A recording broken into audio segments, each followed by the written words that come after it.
Hey guys, tonight we're diving deep into the past, way before your smartphone alarm jolted you awake this morning, and certainly long before the gentle tick-tock of a grandfather clock filled a quiet hallway. Imagine a world where time wasn't a neat little number on a screen or a precise sweep of a hand, but something far more organic, far more squishy. We're going to explore how people, your ancient ancestors, actually kept track of the fleeting moments, the long days, and the endless nights, without a single gear or spring in sight. Frankly, if you were dropped into their world, you probably wouldn't survive the first week without a serious existential crisis about your schedule. So, before you get comfortable, take a moment to like the video and subscribe, but only if you genuinely enjoy what I do here. And hey, if you're listening right now, drop a comment below with where you are in the world and what time it is for you. I love seeing how our little community spans the globe. Now, dim the lights, maybe turn on a fan for that soft background hum, and let's ease into tonight's journey together. You drift back, way back, to a time when the concept of 9 a.m. was as alien as a self-stirring coffee mug. Your alarm clock? It was your own body, a primal, magnificent biological instrument humming quietly beneath your skin. You see, before any clever human thought to poke a stick in the ground to watch shadows, or meticulously carve a bowl for water to drip, your earliest ancestors were already masterful timekeepers, guided by an internal rhythm so profound, so ancient, it still subtly orchestrates your life even today. This is your circadian rhythm, a fancy scientific term for your body's natural 24-hour cycle, a silent, persistent drummer within you, dictating everything from your sleep patterns to your hunger pangs. Imagine yourself waking with the first blush of dawn, not because an alarm screamed at you, but because your body, having rested through the deepest part of the night, felt that internal readiness, that subtle shift from deep unconsciousness to a gentle awareness. You stretch, a deep, satisfying yawn escaping your lips, and you know, without needing to consult anything external, that it is morning.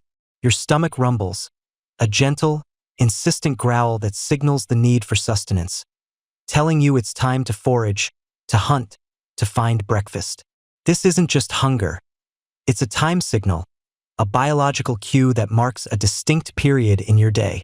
It's your stomach's way of saying, hey buddy, the sun's been up for a while now, and so should you be, finding some grub. If your stomach is rumbling, you know it's probably not the middle of the night unless you've been up all night watching ancient cave paintings on Netflix, which, let's be honest, would be a pretty niche streaming service. As the day progresses, your body continues its quiet symphony of signals. You feel a natural ebb and flow of energy. Perhaps you felt a period of peak alertness, a heightened state where your senses were sharpest, ideal for the intensity of a hunt or the focus of crafting tools. Then, as the sun climbed higher and the midday heat settled in, you felt a natural dip in energy, a gentle invitation from your very being to seek the shade, to slow your pace. Your eyelids would grow heavy, your muscles would relax, and the world outside, with its buzzing insects and shimmering heat, seemed to invite a moment of stillness, a natural siesta long before anyone invented the concept of lunch break or the dreaded afternoon slump. You weren't fighting off the urge to scroll through social media. You were simply responding to your body's ancient wisdom. Then, as the light begins to soften, painting the world in hues of orange and purple, you feel a natural winding down. Your body prepares for sleep, not because a clock says it's bedtime, but because the internal light sensors in your brain, attuned to the diminishing daylight, are tirelessly releasing melatonin, whispering to you that rest is near. You feel the pull towards the safety of your shelter, towards the comforting warmth of a communal fire, a silent promise of security against the encroaching darkness. This biological clock, this deeply ingrained rhythm, is a mainstream historical fact, present in virtually all living organisms, from the simplest bacteria to the most complex mammals, including us. It's an evolutionary marvel, honed over millions of years, long before our species even began to walk upright or invent the concept of oversleeping. But it wasn't just your internal biological clock ticking away. It was also the vast, vibrant orchestra of the natural world around you, speaking in a language you instinctively understood. You listened not with your ears alone, but with every fiber of your being, with your skin, with your breath. You felt the subtle, almost imperceptible shift in the air, the gentle rise in temperature as the sun climbed higher, chasing away the crispness of the morning dew, replacing it with the dry, shimmering warmth of midday. Then, as the sun began its descent, you'd notice the air cooling, the evening chill settling in, a tangible signal that the day was drawing to a close. These weren't just weather conditions. They were temporal markers, felt deep within your bones. Think about the symphony of sounds that marked your day. The first tentative, hopeful chirps of birds as the faintest light appeared on the horizon, swelling into a full, vibrant chorus as the sun ascended. You knew, without a doubt, it was morning, time to stir. As the day wore on, perhaps the relentless, high-pitched buzzing of cicadas intensified in the midday heat. A steady, almost hypnotic drone, or the gentle rustle of leaves in a rising afternoon breeze.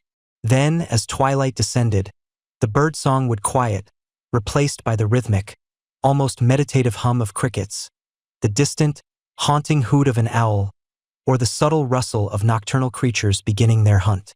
These weren't just background noises.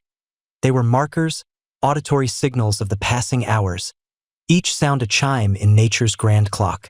You didn't need a bell tower. The forest had its own chimes, far more nuanced and alive. And the smells. Oh, the smells were a profound part of this ancient timekeeping. The earthy, damp scent of morning soil, mingled with the sweet, fresh aroma of dew-kissed foliage, giving way to the dry, almost dusty smell of sun-baked ground at noon. Perhaps the distinct, heady fragrance of specific wildflowers releasing their perfume as the day warmed, or the sharp, pungent scent of a predator passing by, signaling a time of heightened alertness. Later, the comforting, smoky aroma of distant cooking fires, or the damp, rich smell of evening earth after a light rain, would subtly tell you that others were preparing their evening meals, that the day's labors were winding down. These olfactory cues, subtle yet powerful, were another layer in the complex, multisensory tapestry of ancient timekeeping. It's a quirky tidbit to consider just how much our ancestors relied on their noses. Imagine trying to tell time today by the smell of your neighbor's barbecue. Oh, is that a faint whiff of charcoal? Must be almost dinner time. Better get a move on. For instance, some indigenous cultures, deeply connected to their local flora, would observe the precise opening and closing of certain flower petals, like the morning glory or the evening primrose, as precise indicators of specific times of day, a living, breathing floral clock. Imagine trying to set your watch to a daisy. The quality of light itself was a profound, undeniable timekeeper. Not just the simple presence or absence of the sun, but its hue, its intensity, its angle, its very feel. You learned to distinguish the pale, pearly, almost ethereal light of pre-dawn from the sharp, crisp, golden light of true sunrise, when the world suddenly seemed to burst into vibrant color. The harsh, almost blinding glare of midday, casting short, stark shadows, was unmistakably different from the long, stretching shadows and warm, amber glow of late afternoon, signaling a shift in the day's energy. And then, the deep indigo and violet hues of twilight, a slow, mesmerizing fade into the soft, velvety blackness of night, signaling the imminent arrival of true darkness and the need for shelter. These visual cues were a constant, undeniable progression, telling you exactly where you were in the daily cycle, far more eloquently than any digital readout. This deep attunement to both internal biological rhythms and external environmental cues meant that your ancestors lived in a state of perpetual presence, a profound immersion in the unfolding moment. Every action, every decision was defined by its sensory input, by the immediate demands of survival, by the subtle yet undeniable shift from one natural phase to the next. You didn't schedule a hunting trip for 2:30 p.m. because such a concept was utterly meaningless. You went when the light was right, when the animals were most active, when your body felt primed and ready for the chase. You gathered berries when they were perfectly ripe, their juicy sweetness calling to you, not when your calendar told you it was the third Tuesday of the month. Your entire life was intrinsically linked to these natural pulses, these organic cadences. When the sun was high and hot, you instinctively sought shade and perhaps rested, conserving energy. As it began to dip towards the horizon, painting the sky in fiery colors, You knew it was time to return to your shelter, to prepare for the night, to gather with your clan for warmth and safety. There was no concept of being late for anything, only of being in tune with the environment, of flowing with its rhythm. This leads us to a fascinating point that historians and anthropologists still debate. Did early humans consciously measure time by these environmental cues, attempting to quantify it in some primitive way, or did they simply experience it as a continuous, flowing sequence of events, a series of natural transitions rather than discrete, quantifiable units? It's a profound question. Was it measurement or just profound, instinctual immersion? The evidence suggests a deep, intuitive understanding, a knowing that transcended mere calculation. Think about it. In a world without trains to catch, appointments to keep, or work shifts to clock into, the need for precise minute-by-minute timekeeping simply didn't exist. Your ancient self operated on a much grander, more fluid scale.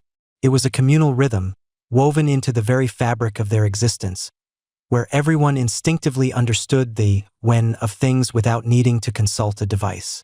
Imagine trying to coordinate a group project meeting with your ancient tribe. Okay, everyone, let's meet when the shadows are about 3 spears long, and the crickets have just started their evening song.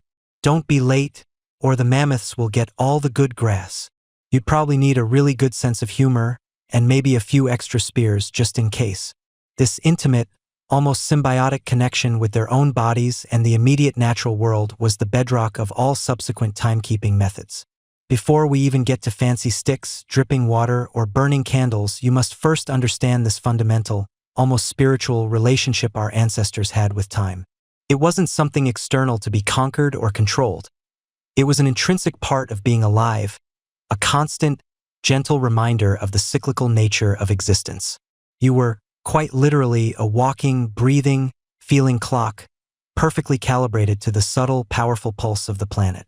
And in many ways, you still are, if you only quiet down enough to listen to that ancient, persistent beat humming deep within you. You stir, slowly, the warmth on your cheek a gentle invitation from the world beyond your slumber. There's no insistent, chirping alarm clock here, no digital glow to tell you it's 7 a.m. on the dot. Instead, you feel the sun, a vast, ancient eye slowly opening over the horizon, painting the world in hues of soft orange and rose. This, my friend, is your first timekeeper, your very first alarm.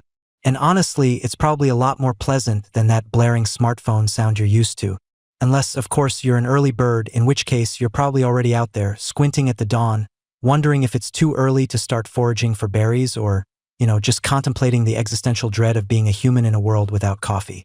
You trudge out of your humble dwelling, perhaps a cave, perhaps a rudimentary hut. Let's not get bogged down in architectural specifics. And you immediately notice it. The light. It's not just a source of warmth or visibility. It's a living, breathing, moving entity. As the sun ascends, its rays shift, lengthening and shortening the shadows cast by everything around you. That towering rock formation, the sturdy oak tree, even your own lanky figure. They all become impromptu hands on a cosmic clock face. You find yourself instinctively watching them, not because anyone told you to, but because it's the most obvious, most reliable indicator of time you possess. It's like discovering that your pet dog can also tell you when it's dinner time by staring intensely at its bowl and then at you. Genius. Imagine you're planning your day. You need to hunt, but you know the best time for tracking the woolly mammoths, or let's be real, probably just a rabbit, is when the sun is high and the shadows are short, making it harder for your prey to hide in the deep shade. So you wait. You watch. You might even stick a simple, straight stick into the ground, right outside your cave.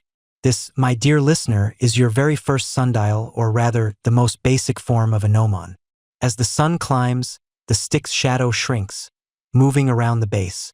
When the shadow is at its absolute shortest, pointing directly north, if you're in the northern hemisphere, which, for simplicity, let's assume you are, you know it's midday. High noon. Time for your big hunting adventure. Or, more likely, time for a very important nap because chasing rabbits is exhausting work. The beauty of this system lies in its utter simplicity and its universality. No batteries required, no Wi-Fi signal, no complex algorithms. Just the sun, a solid object, and the ground beneath your feet. people across countless ancient cultures, from the earliest hunter-gatherers to the sophisticated civilizations emerging in Mesopotamia and Egypt, relied on this fundamental principle.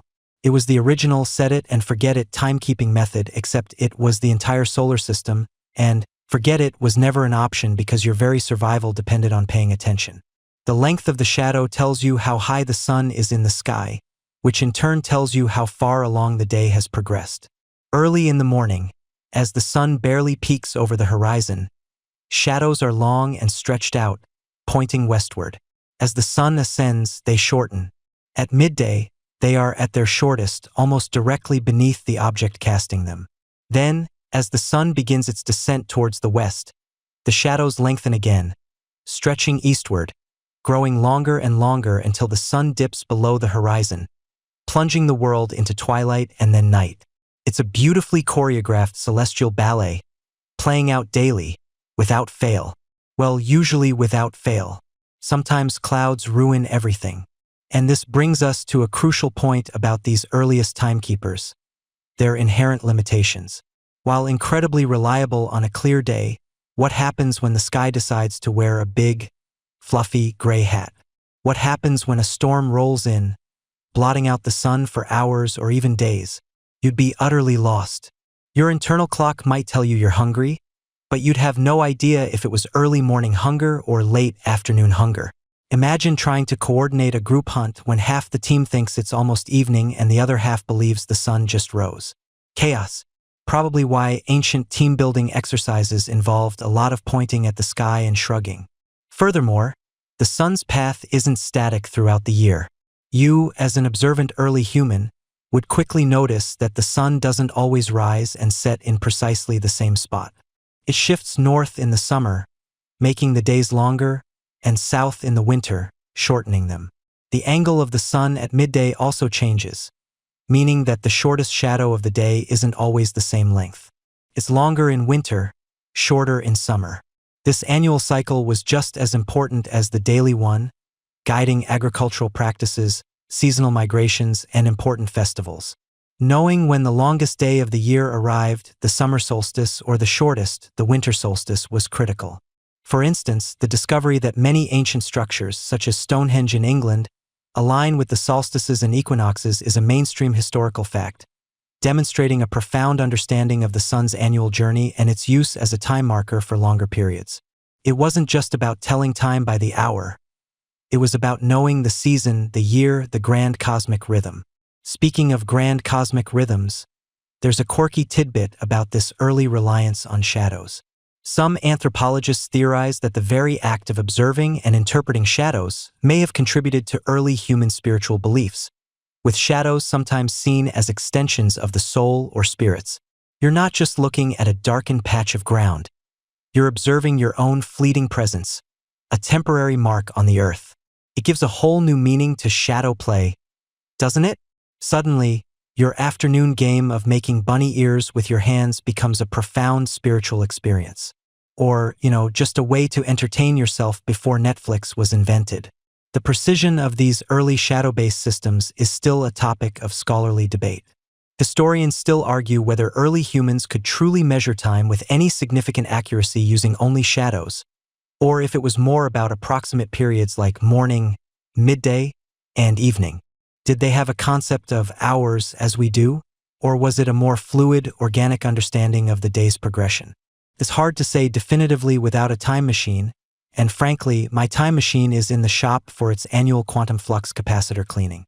Despite the inherent imprecision and the frustrating dependence on clear skies, the sun's shifting dance and the shadows it cast remained the bedrock of human timekeeping for millennia. It was intuitive, universal, and utterly free. You didn't need to forge metal or carve intricate mechanisms. You just needed a clear sky, a discerning eye, and maybe a stick. And for countless generations, that was more than enough. It dictated when you woke, when you ate, when you worked, and when you finally curled up for sleep, guided by the sun's final lingering rays. You were truly living by the sun, a primal connection that, even today, makes you feel a little bit more human when you catch a beautiful sunrise or sunset. Just try not to stare directly at it, okay? You'll regret it. Trust me on that one. You settle deeper into your pillow, the soft hum of the night a gentle lullaby, and you find yourself transported, not by magic, but by the sheer force of imagination, to a place where time wasn't neatly packaged in digital readouts or the rhythmic tick-tock of gears. Instead, it was painted in the shifting dance of light and shadow, a silent, cosmic ballet choreographed by the sun itself. Imagine, if you will, the scorching sands of ancient Egypt, shimmering under an impossibly blue sky. You squint, shielding your eyes, as you gaze upon colossal stone needles piercing the heavens. Obelisks. These aren't just pretty sculptures, mind you, or giant, glorified paperweights for the desert. Oh no, these towering monuments, often carved from single pieces of granite that weighed hundreds of tons, were among humanity's very first grand timekeepers. Their primary function, beyond being powerful symbols of the pharaoh's divine connection to the sun god Ra, was to act as the world's most monumental gnomons. A gnomon, in case you were wondering, is simply the part of a sundial that casts the shadow. In this case, the entire obelisk was the gnomon, a truly impressive feat of ancient engineering. You can almost feel the dry desert air on your skin, smell the faint scent of dust and distant incense as you stand there, awestruck. As the sun begins its majestic arc across the sky, slowly, deliberately, the shadow cast by the obelisk begins to move. It's not a sudden jump, like a minute hand clicking over, but a languid, almost imperceptible creep. In the early morning, the shadow stretches long and thin, reaching far across the temple courtyard, a dark finger pointing eastward. As the sun climbs higher, the shadow shrinks, pulling back towards the obelisk's base, becoming shortest and most compact at high noon, when the sun is directly overhead. Then, as the afternoon wears on, the shadow starts to lengthen again, this time stretching out to the west, growing longer and longer until it finally merges with the twilight, disappearing as the sun dips below the horizon. It's like watching a very, very slow-motion dance, a celestial conga line where the sun leads and the shadow follows. You might think, well, that's just a big stick in the ground, and you wouldn't be entirely wrong. But it's a big stick with a purpose. Now, to make this big stick useful for telling time, the ancients didn't just stand around guessing. They marked the ground. Around the base of these obelisks, or sometimes on specially prepared stone pavements, you'd find lines, circles, and even hieroglyphs etched into the stone. These markings corresponded to different hours of the day. As the shadow of the obelisk moved and touched a particular line, you knew what hour it was. Think of it as the original analog clock face, just, a bit bigger than your wrist, and a tad less portable. Imagine trying to explain to an ancient Egyptian that your watch can tell you the time in Tokyo. They'd probably just point at their obelisk and say, "But can your tiny device tell you when the great priest blesses the sacred geese?" Point taken. Of course, using a fixed shadow for timekeeping wasn't without its quirks. The length and direction of the shadow weren't consistent throughout the year. In summer, when the sun was higher in the sky, the shadows would be shorter. In winter, when the sun was lower, they'd be longer. So these early sundials needed adjustments. Some more sophisticated versions might have had different sets of markings for different seasons, or perhaps the priests and astronomers would know to mentally adjust for the time of year. Historians still argue whether the precise calibration of these monumental shadow clocks was as important to the general populace as their symbolic and religious significance, or if their primary utility was for priests needing to schedule rituals. It's not like you could just download an app to account for daylight saving. Though, wouldn't it be funny if ancient Egyptians had pyramid time and Nile time and had to constantly debate which one was more accurate? Beyond the grandeur of obelisks, the principle of shadow play was applied to much smaller, more practical devices. You see, you didn't need a 70-foot granite monolith to tell time. A simple stick stuck vertically in the ground on a sunny patch would do just as well, acting as its own humble gnomon. The shifting shadow of this stick, when marked with lines on the ground, became the earliest, most fundamental form of a sundial. These were the prototypes, the beta versions of time-telling. You could carry a small one if you were fancy, perhaps carved from wood or stone, with a small upright pin. These portable shadow clocks were essentially miniature versions of the obelisk and ground marking system. One fascinating, if slightly quirky, ancient Egyptian shadow device was the merkit. This wasn't your typical sundial. It was a T-shaped bar, often made of wood or bronze, with a plumb bob suspended from it. While primarily used at night in conjunction with a sighting tool to align with specific stars and determine the hours, it could also be used during the day. By observing the shadow cast by the merkit's crossbar and aligning it with a fixed point, ancient astronomers and priests could track the passage of time. It was less about reading an exact hour off a dial and more about observing whether a specific shadow alignment had been reached, signaling a particular point in the day. Think of it as a very low-tech, high-precision laser pointer, but instead of a laser, it's just a shadow. And it only works when the sun is out, and you have to stand very still. Perhaps not as convenient as a smartwatch, but certainly more dramatic. The ingenuity here wasn't just in noticing that shadows moved, but in realizing that this movement was predictable. It was a consistent, daily phenomenon, a cosmic clock that never needed winding. The challenge, of course, was consistency. A cloudy day? Forget about it. Nightfall? You're out of luck. If you were an ancient Egyptian trying to schedule your pyramid-building shifts, and a cloud rolled in, you'd just have to shrug and say, well, I guess we'll just have to wait until Ra decides to grace us with his presence again. It certainly made for a more relaxed work ethic, one imagines. No frantic calls from the foreman saying, the shadows at the third line. Why isn't this pyramid finished yet? Despite these limitations, shadow clocks, whether monumental obelisks or simple sticks, were revolutionary. They provided a visual, external, and relatively stable measure of time that wasn't dependent on a growling stomach or the crow of a rooster.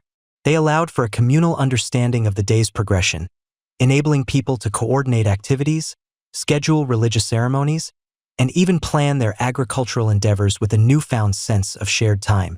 You could finally tell your neighbor, meet me when the shadow reaches the third marking, just after the sun hits its peak, and actually have a chance of showing up at roughly the same time. It was the original meet me under the clock tower moment, just with a lot more sand and a lot less Big Ben. So, as you drift off, imagine those long, silent shadows creeping across ancient stones, marking out the hours of a day long, long ago. It's a testament to human ingenuity, isn't it? To look at something as fleeting as a shadow and turn it into a tool for understanding the very fabric of existence. Sleep tight, knowing that even the simplest stick, given the right sun and a clever mind, can become a profound instrument of time. Imagine, if you will, a world where the sun has dipped below the horizon, or perhaps a thick blanket of clouds has decided to make a permanent residence in your sky for the day. Your trusty obelisk, that towering shadow caster, suddenly feels about as useful as a chocolate teapot. Your internal body clock, bless its rhythmic heart, is great for general vibes but terrible for knowing if you've been arguing with your neighbor for precisely an hour or merely a vigorous 15 minutes. What do? You, my sleepy time traveler, turn to the most abundant, most reliable, and frankly, most soothing element available, water. Welcome to the ingenious world of the clepsydra, or as we modern folk might casually refer to it, the water clock. It's here that humanity truly started to get serious about measuring time with something other than a giant stick in the ground or the rumbling of your stomach. You see, the beauty of water is its predictability. It flows, it drips, it fills, it empties, all at a wonderfully consistent rate, provided you set it up correctly. No batteries required, no Wi-Fi signal to drop, just pure, unadulterated, liquid-based timekeeping. Picture yourself back in ancient Egypt, a land where precision was paramount, especially when it came to religious ceremonies or, let's be honest, figuring out if you had time for one more pyramid-building shift before dinner. You're not just relying on the sun anymore. You're harnessing the steady drip, drip, drip of water. The basic concept is deceptively simple, yet utterly brilliant. You take a vessel, often made of pottery or stone, and you poke a small hole in the bottom. Then you fill it with water. As the water slowly, steadily drains out, the changing water level inside the vessel acts as your time indicator. Marks etched into the inner surface, like tiny ancient ruler lines, tell you how much time has passed. It's like watching a very, very slow coffee percolator, only instead of a delicious brew, you're making history. This simple design, known as an outflow clepsydra, was a revelation. Suddenly, you could measure time at night. You could measure time indoors. You could even measure time during a particularly gloomy, overcast day when the sun had clearly decided to take a personal day. The gentle plink, plink, plink of the water hitting a receiving basin below would have been the original ASMR, a rhythmic whisper of time slipping by.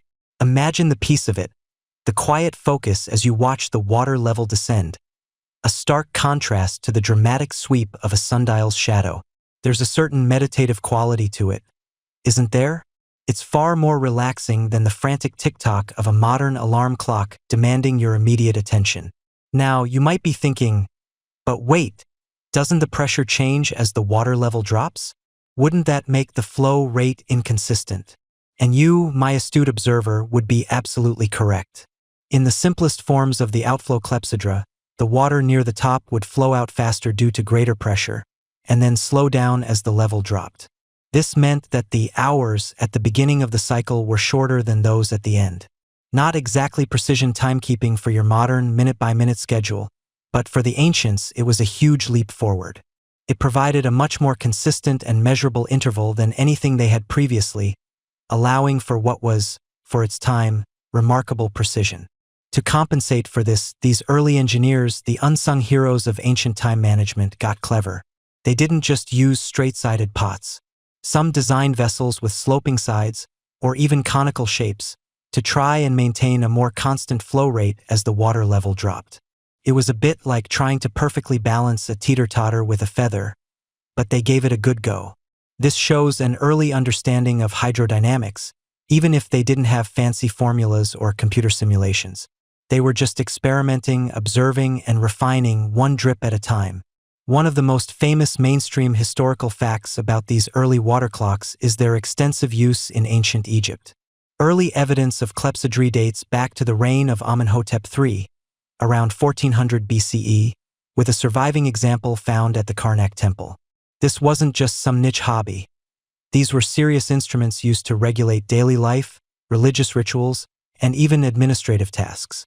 You can imagine a temple priest, standing by his water clock, ensuring that the sacred offerings were made at just the right moment, guided by the steady descent of the water. But the clepsydra wasn't just for the priests and pharaohs. It found its way into the hands of the common people, or at least those who could afford such a sophisticated device. One quirky tidbit about their usage comes from ancient Greece, where water clocks were famously employed in legal settings. Imagine being an orator in the Athenian courts, your time to speak literally dripping away before your eyes. A specific amount of water would be placed in the clepsydra, and when it was empty, your speech was over. No filibustering, no rambling, just a stark, liquid-based deadline.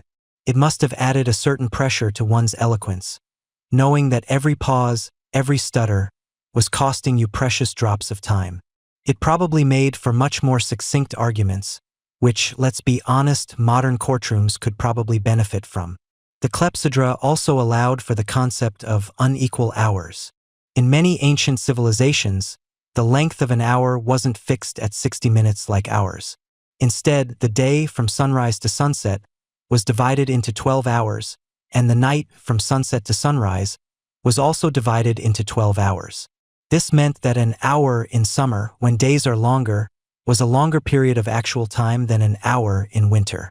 Water clocks could be designed with different sets of marks for different months, or with adjustable outflow mechanisms to accommodate these changing, unequal hours. This is where things get really fascinating, and where scholars continue to analyze whether the varying hours of ancient water clocks, which often changed with the seasons, were a design flaw or an intentional adaptation to daily life, reflecting the natural rhythms of light and dark. It suggests a timekeeping philosophy deeply intertwined with the natural world, rather than our rigid, standardized system. You might wonder, how did they refill these things? Did they have ancient water boys just standing by, ready to top them up? For continuous use, some systems involved multiple vessels or a constant water supply from a reservoir, often elevated to ensure a more consistent flow into the main time-measuring vessel. But for simpler, portable versions, it was a manual affair. You'd fill it up, let it run its course, and then refill it for the next interval. It wasn't exactly a set-it-and-forget-it device, but it was miles ahead of trying to guess the time by the length of your nose shadow. The beauty of the clepsydra was its independence from celestial bodies. It worked when the sky was a featureless gray. It worked in the dead of night. It worked indoors, in the quiet sanctity of a temple or the bustling chaos of a market. It was a portable, reliable, and surprisingly precise method of timekeeping that allowed for a level of organization and scheduling previously unattainable.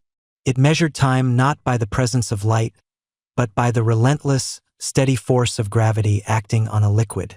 And for a world that was slowly but surely moving towards more complex societies, more organized labor, and more intricate rituals, this steady drip, drip, drip was nothing short of revolutionary. It truly set the stage for even greater innovations to come, but for now, let's just appreciate the simple genius of water telling time. You drift now, not on a lazy river, but through the ingenious currents of human innovation, leaving behind the simple, dripping bowls of yesterday. If you thought a basic clepsydra was just a fancy bucket with a hole, get ready for the ancient world's equivalent of a smart home system, but instead of telling Alexa to dim the lights, you're watching water gently nudge a gear. The early water clocks, while revolutionary in their time, were, let's be honest, a bit basic. They measured time by how long it took water to flow out of a container or to fill one. But they had a flaw, a subtle imperfection that bothered the precision-obsessed minds of antiquity. The rate of flow wasn't always constant. As the water level dropped, the pressure lessened, and the drip drip drip slowed down. Imagine setting your alarm by a bucket with a hole in it. Oh, is it 3 a.m.? Time to bail. Not exactly reliable for your morning chariot race, was it? So, the brilliant minds of places like ancient Egypt and later the Hellenistic world put on their thinking caps, which, for the record, probably weren't baseball caps, more likely linen headcloths, and decided to iron out these watery wrinkles. The first major leap was the introduction of a constant pressure system. Instead of just letting water drain from a single reservoir, they introduced a second overflow tank. Water would continuously flow into this top tank, and any excess would simply spill out, keeping the water level, and therefore the pressure, perfectly consistent in the main clock reservoir below. This meant the water flowed out at a steady, reliable rate, giving you far more accurate measurements. It was like upgrading from a leaky faucet to a meticulously calibrated for drip. Suddenly, your time measurements weren't just kinda long, but genuinely precise. But why stop there, right? If you can make water flow consistently, what else can it do? This is where things get truly fascinating, where the simple water clock transforms into a marvel of ancient engineering. You see, the ancients didn't just want to know how many hours had passed. They wanted to know what time it was. And, crucially, they wanted their clocks to account for the weird, wonky concept of temporal hours. Unlike our fixed 60-minute hours, ancient civilizations often divided the period of daylight and night into 12 hours each. This meant that an hour in summer, when days were long, was significantly longer than an hour in winter. Try explaining that to your modern time-tracking app. No, Siri, I don't mean 60 minutes. I mean like 75 minutes today, because the sun's out longer. To solve this temporal puzzle, inventors began to experiment with more complex mechanisms. One ingenious solution involved altering the shape of the receiving vessel, or by changing the outflow aperture, so that the marks on the inside would account for the varying lengths of the hours throughout the year. Imagine a cone-shaped vase instead of a cylindrical one, where the water level drops at a different rate depending on the volume. It was a clever workaround, but still mostly passive. The real game-changer came with the introduction of actual moving parts, driven by the water itself. This brings us to the Hellenistic period, specifically to the city of Alexandria, a veritable Silicon Valley of antiquity. Here, around the 3rd century BCE, a man named Ctesibius emerged as a legendary figure in the history of horology. He wasn't just building better water clocks. He was inventing the very principles of pneumatics and hydraulics that would underpin complex machinery for centuries. His work on water clocks was revolutionary. He's widely credited with developing sophisticated clepsydry that incorporated gears. Yes, gears. Think about that for a second. Intricate, meshing teeth, precision cut, powered by nothing more than the gentle, relentless flow of water.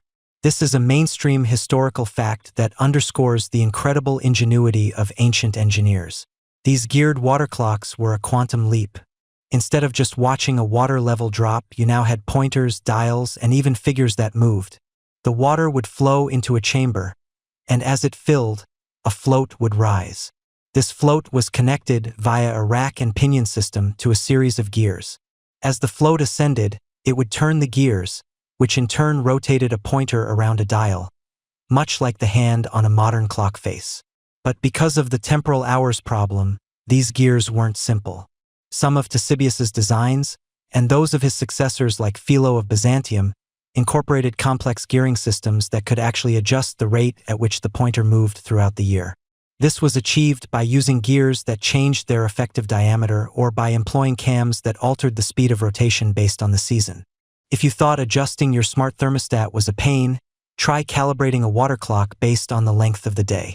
You'd need a PhD in ancient plumbing. The complexity didn't stop at telling time. These advanced water clocks began to incorporate what we would now call automata and even indicate astronomical events. Imagine a clock that not only tells you the hour but also shows you the position of the sun in the zodiac, or the phases of the moon, or even the rising and setting of certain stars. Some designs featured little figures that would move, or bells that would chime on the hour, powered by the very same water flow. This wasn't just a timekeeping device. It was an interactive, mechanical marvel, a testament to the human desire to understand and control the passage of time. One particularly quirky or fringe tidbit is the description of water clocks that featured animated figures. For instance, some Roman-era clepsydry are said to have included little statues of Hercules that would strike a gong on the hour, or even birds that would sing. These weren't just functional. They were artistic expressions, designed to impress and entertain as much as to inform.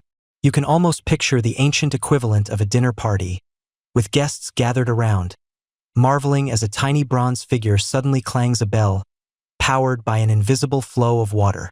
Oh, look, it's 3 o'clock. Time for more ambrosia. The pinnacle of these astronomical water clocks is often attributed to the Byzantines and later, Islamic scholars during the Golden Age. They took the Hellenistic principles and refined them to an astonishing degree. Think of Al-Jazari, a brilliant Muslim polymath from the 12th century, whose work on mechanical engineering included descriptions of incredibly elaborate water clocks. His elephant clock, for example, was a multi-tiered masterpiece that used the flow of water to power a complex system of weights, pulleys, and figures, representing a global cultural exchange with elements from Indian elephants, Chinese dragons, Egyptian phoenixes, and Arabian figures. It indicated the temporal hours, the positions of the sun and moon, and even had automated figures that would strike gongs and make sounds. It was less a clock and more a miniature, moving universe. Historians still argue whether some of the more fantastical descriptions of these ancient and medieval water clocks were fully realized or remained theoretical blueprints.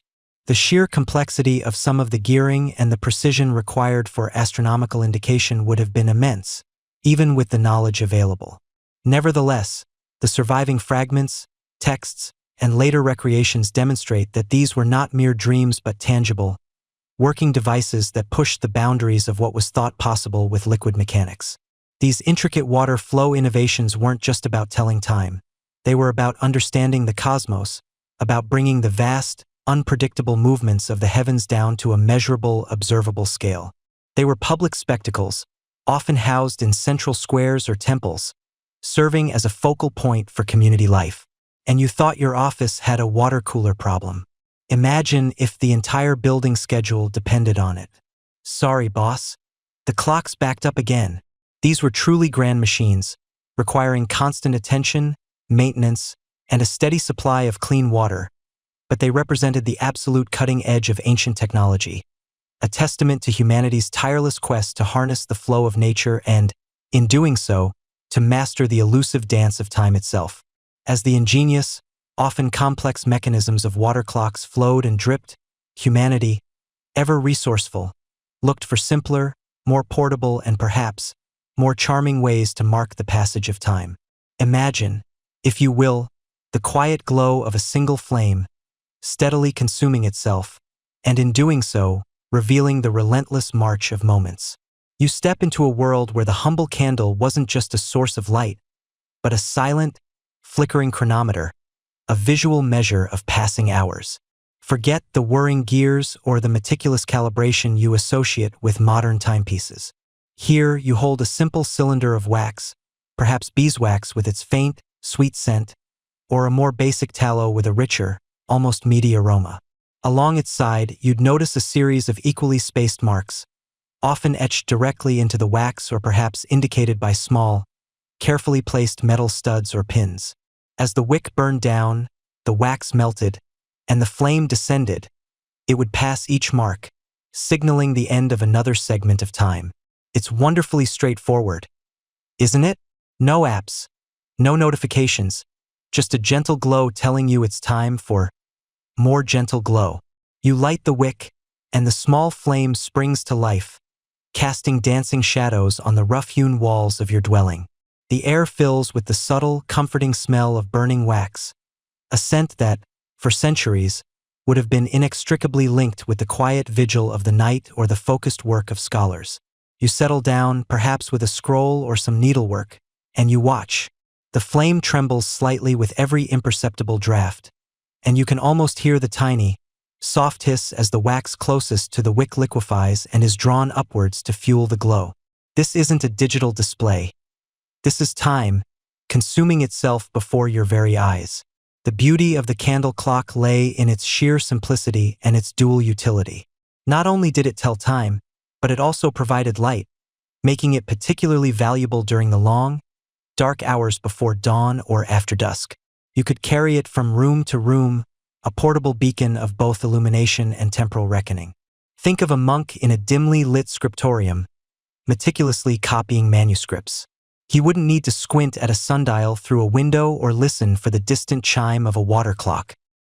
He'd simply glance at the candle beside him, seeing how many marks had been consumed, knowing when it was time for matins or vespers. Of course, like all early timekeeping methods, the candle clock wasn't without its quirks and challenges. You quickly learn that not all candles are created equal. The quality of the wax, the thickness and consistency of the wick, and even the ambient temperature and drafts in the room could significantly alter the burn rate. Imagine if your phone battery life varied wildly depending on the ambient temperature and whether someone opened a window nearby. That was your candle clock.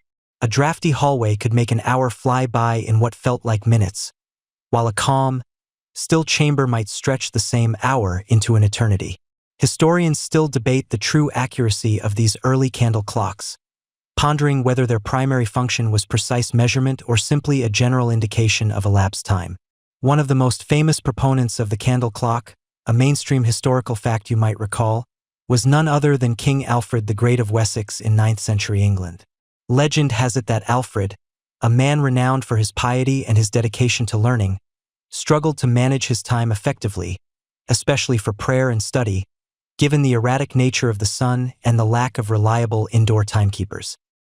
He purportedly commissioned a set of candles, each precisely 12 inches long, marked at intervals of an inch.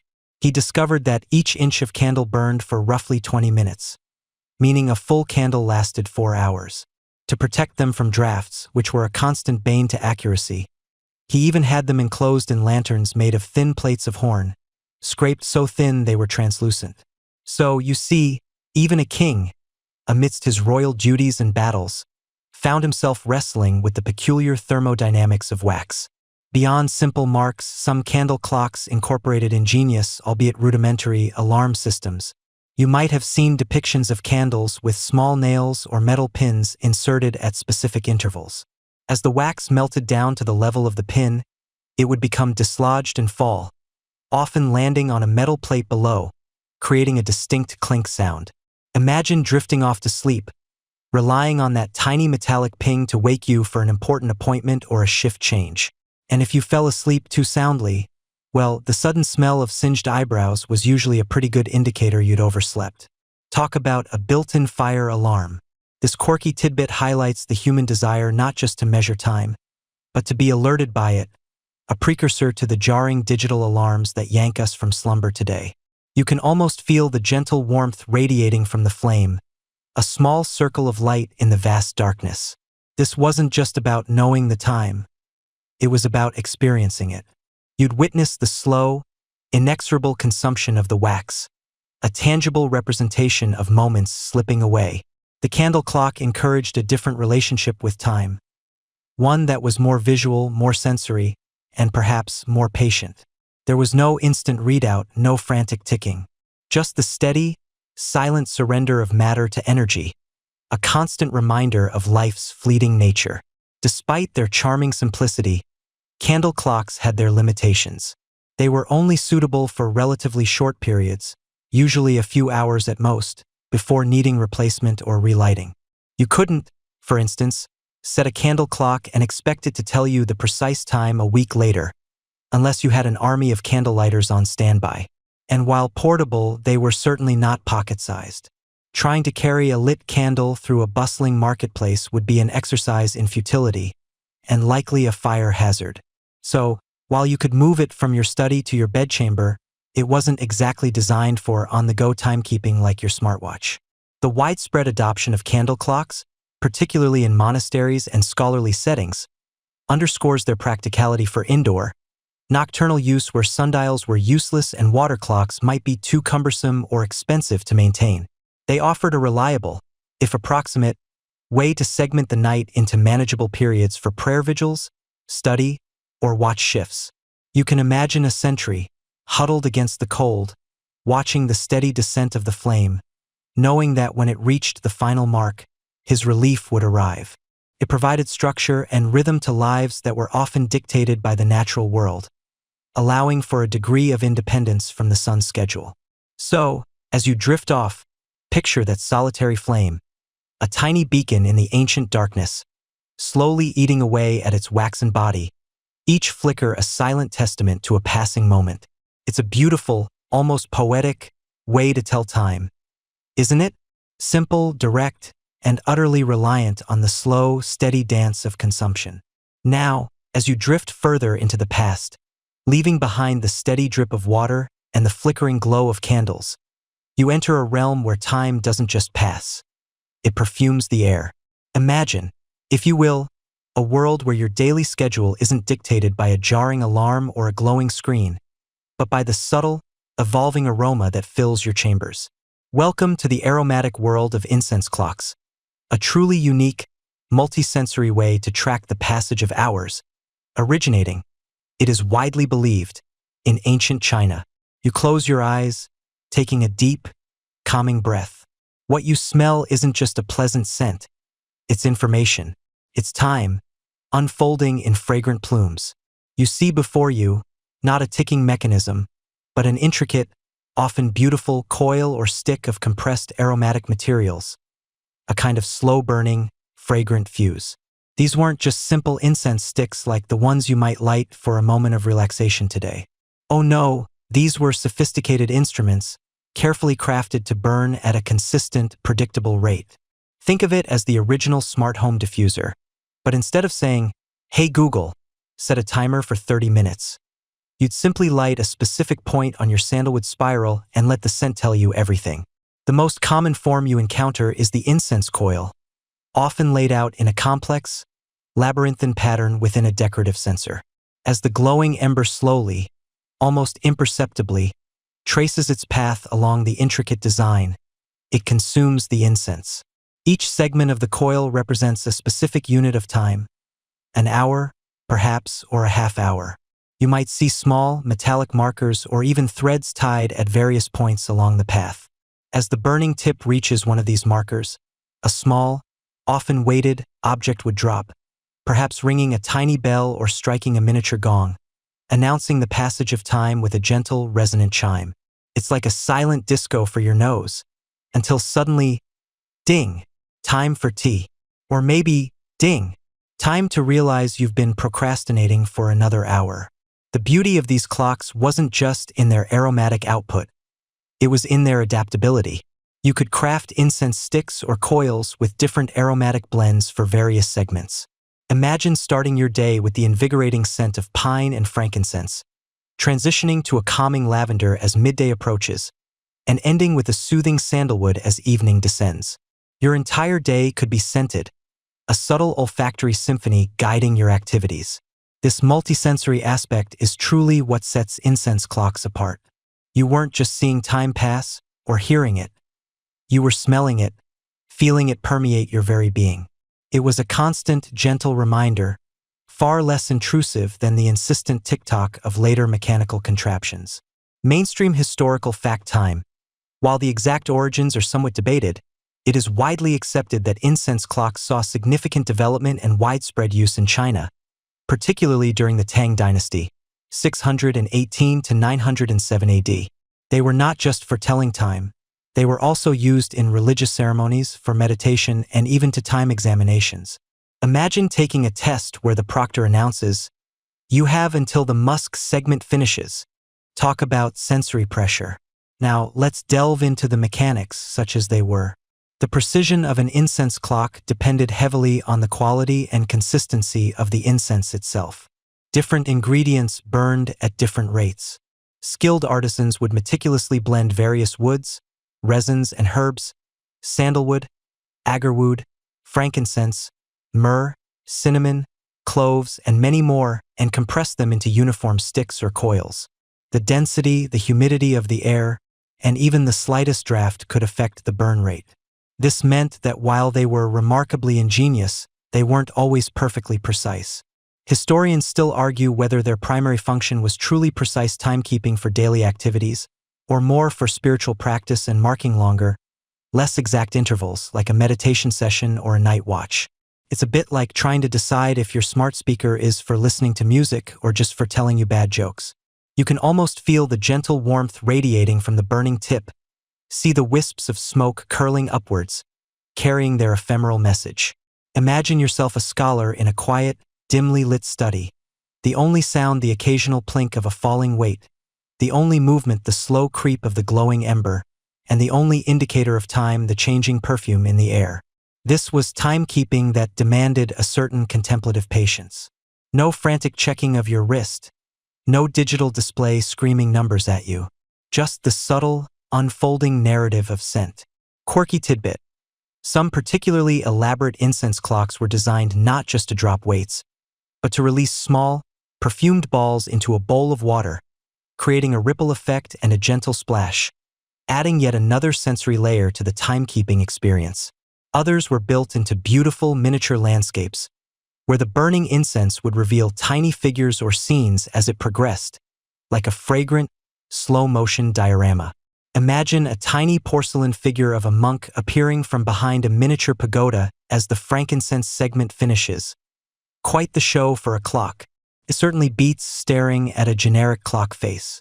The portability of these clocks was another significant advantage over their water-based predecessors. You could easily transport a sensor with an incense coil from one room to another, or even take it on a journey. They didn't require a constant water supply, nor did they need direct sunlight. This made them ideal for indoor use at night or in places where other methods were impractical. They were, in essence, the first truly set-it-and-forget-it timekeepers, provided it was a meticulously crafted aromatic spiral, and forget it meant occasionally sniffing the air to confirm you hadn't missed your appointment. Of course, they had their limitations. A strong gust of wind could accelerate the burn, or worse, extinguish it entirely. High humidity could slow it down, making your 30-minute meditation suddenly stretch into an hour. And if you didn't have a skilled incense maker on hand, you might find your hour stick was actually only 45 minutes, leading to all sorts of missed appointments and perhaps a few very confused dinner guests. But you said dinner was when the jasmine finished. Ah, but this jasmine was from a particularly dry batch, darling. It's almost like dealing with modern battery life. Sometimes it's great, other times it just dies when you need it most. Yet, despite these quirks, the incense clock offered a deeply personal and aesthetically pleasing way to engage with time. It wasn't just a tool. It was often a work of art, a piece of functional decor that enriched the environment. The slow, steady consumption of the fragrant material could be incredibly meditative in itself, fostering a sense of calm and presence. You weren't just measuring time. You were experiencing its subtle, aromatic passage, one gentle puff of smoke, one evolving scent, one soft chime at a time. It truly transformed the abstract concept of duration into a tangible, breathable reality. You might even argue it made time smell better. And honestly, who wouldn't want that? Imagine, if you will, the deep hush of night. The sun, that glorious, fiery orb, has dipped below the horizon, taking with it its convenient, shadow-casting, time-telling magic. Now, you stand under an inky blanket, studded with a million twinkling diamonds. No glowing smartphone screen to tell you the hour. No digital clock humming quietly by your bedside. Just the vast, silent expanse above. This, my friend, is where our ancestors turned their gaze, transforming the celestial ballet into a cosmic chronometer. You see, while the sun provided a clear, if sometimes unwieldy, measure of the day, the night was a different beast entirely. How do you know when it's midnight? When it's time to stir for the morning watch? Or, perhaps more pressingly, when that pot of stew you left simmering over the embers might finally be ready without overcooking it into oblivion? The answer, for countless generations, lay in the consistent, predictable movement of the stars. You learn, through countless nights of observation, that the stars don't just sit there. Oh no, they embark on a grand, majestic journey across the sky, seemingly rotating around a fixed point. If you're in the northern hemisphere, your eyes would eventually settle on one particular star that appears almost stationary while all the others arc around it. This, of course, is Polaris, the North Star. And while it hasn't always been the exact North Star throughout history due to Earth's slow wobble, a phenomenon called precession, which sounds like a fancy dance move, doesn't it? There has always been a reliable pole star around which the heavens seem to pivot. This steadfast beacon became the anchor of the night sky, a cosmic reference point that ancient mariners and scholars alike learned to depend on with their very lives. You might be thinking, okay, so a fixed point, great, but how does that tell me time? Well, think of the entire night sky as a gigantic clock face, with Polaris as the center of the hands. As the Earth rotates on its axis, the stars appear to revolve around Polaris. Certain constellations, like the Big Dipper or Ursa Major, which are circumpolar, meaning they never set below the horizon from certain latitudes, would swing in a slow, predictable circle around the North Star. You'd learn to recognize their positions at different times of the night. If the Big Dipper's handle pointed straight down, you might know it was nearing midnight. If it was pointing up, perhaps dawn was approaching. It was less about reading an exact minute and more about understanding broad segments of the night. Imagine yourself as an ancient sailor, far from land, with nothing but the creak of the ship and the whisper of the wind for company. The waves are a constant, rhythmic lullaby, but your survival depends on knowing where you are and how long until dawn. You scan the inky blackness above, finding familiar patterns. The constellation Orion, with its distinctive belt, might be rising in the east, signaling that a few hours of the night have passed. Later, as it climbs higher, you know more time has elapsed. Eventually, as it begins to dip towards the west, you might start to anticipate the first blush of twilight. This wasn't just about timekeeping. It was about navigation, direction, and quite literally staying alive. Without these celestial guides, you'd be adrift in more ways than one. It makes you appreciate your phone's GPS, doesn't it? No more accidentally sailing to Iceland when you meant to go to Spain. For scholars and priests, particularly in civilizations like ancient Egypt or Babylonia, the stars were far more than just navigation aids. They were a sacred text, a celestial calendar, and a nightly clock of incredible precision for their needs. They meticulously charted the rising and setting of specific stars, observing how different constellations appeared at different times of the year and at different hours of the night. This mainstream historical fact, the detailed astronomical observations and star charts created by ancient Mesopotamian and Egyptian civilizations, underscores their profound understanding of the cosmos. They weren't just looking, they were studying. One particularly quirky or fringe tidbit from ancient Egypt highlights this dedication: the concept of decans. These weren't just random stars. They were specific groups of stars, about 36 of them, that each rose above the eastern horizon sequentially for about 10 days, marking specific hours of the night. Imagine a giant star clock in the sky, where a new hour star would appear every 40 minutes or so. By noting which decan had just risen, you could estimate the passage of time throughout the night. It's like having 36 tiny, sparkling time indicators, each patiently waiting for its turn to announce its presence. Talk about a commitment to nocturnal timekeeping. It makes your occasional glance at the microwave clock feel positively lazy. To aid in these observations, people developed various tools. Early on, it might have been as simple as a plumb bob or a stick used to align with a specific star as it crossed the meridian, the imaginary line passing directly overhead from north to south. Later, more sophisticated instruments emerged, like the astrolabe. You hold this beautiful, intricate brass disc, etched with constellations and celestial coordinates. You align it with a known star, and by observing its position on the instrument's movable parts, you could calculate the time of night, or even the time remaining until sunrise. It's like a pocket watch, but for the entire sky, and infinitely more poetic. And probably a lot heavier in your pocket, too. Of course, this method wasn't without its challenges. What if it was a cloudy night? What if a thick mist rolled in from the sea? Then your cosmic clock was completely obscured, leaving you to rely on other, less precise methods, or perhaps just a very strong sense of dread. Imagine trying to explain to your ancient ship captain why you're late for your watch because the Big Dipper was playing hide-and-seek with a rogue cloud bank. Sorry, sir. The universe just wasn't cooperating tonight. He probably wouldn't be amused. The precision of these star-based methods is a fascinating point of scholarly debate. While ancient astronomers were incredibly skilled at charting and predicting celestial movements, the practical application for everyday timekeeping had its limits. Historians still debate the true accuracy and widespread use of these advanced stellar timekeeping methods among the common populace versus their specialized use by priests, navigators, and astronomers. Was everyone looking up and calculating?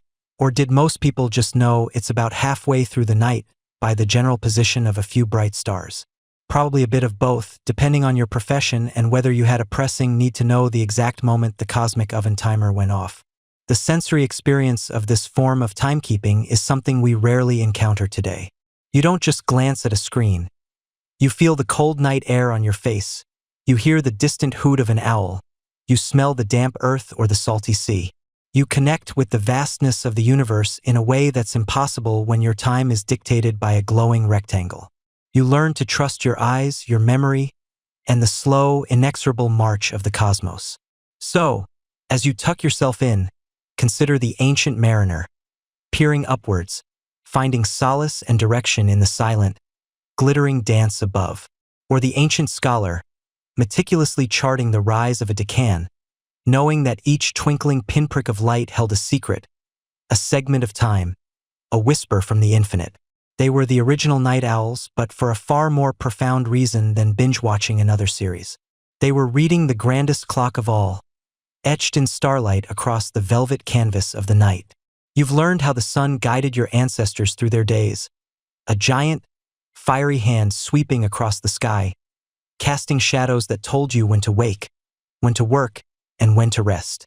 But as you settle back, feeling the gentle pull of gravity, you realize that a day is just one small tick in the grand clock of existence. What about weeks, months, seasons?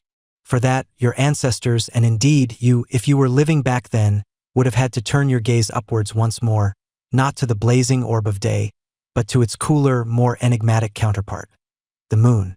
Imagine, if you will, the deep, velvet canvas of the night sky. You're not scrolling through endless feeds on a screen, but truly seeing the heavens. And there, hanging like a luminous pearl, is the moon. You watch it night after night, and a peculiar pattern emerges. It doesn't just sit there, unchanging. Oh no, it's a celestial shapeshifter, a cosmic chameleon.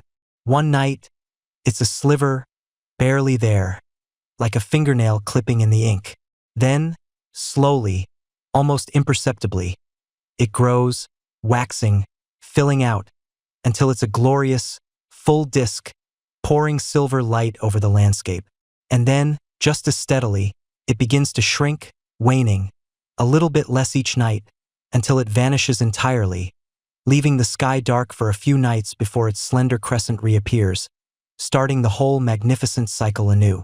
This isn't just a pretty light show, you see. This cyclical transformation, taking roughly 29.5 days to complete, was the original monthly planner, long before anyone thought of printing calendars with tiny, frustrating squares. It was reliable, it was visible to everyone, and it was utterly dependable. You didn't need a fancy gadget or even a sundial. You just needed your eyes, a clear night, and a bit of patience. And perhaps a slightly less distracting social life than what you might be used to. No late-night streaming binges to miss the subtle shift from crescent to quarter.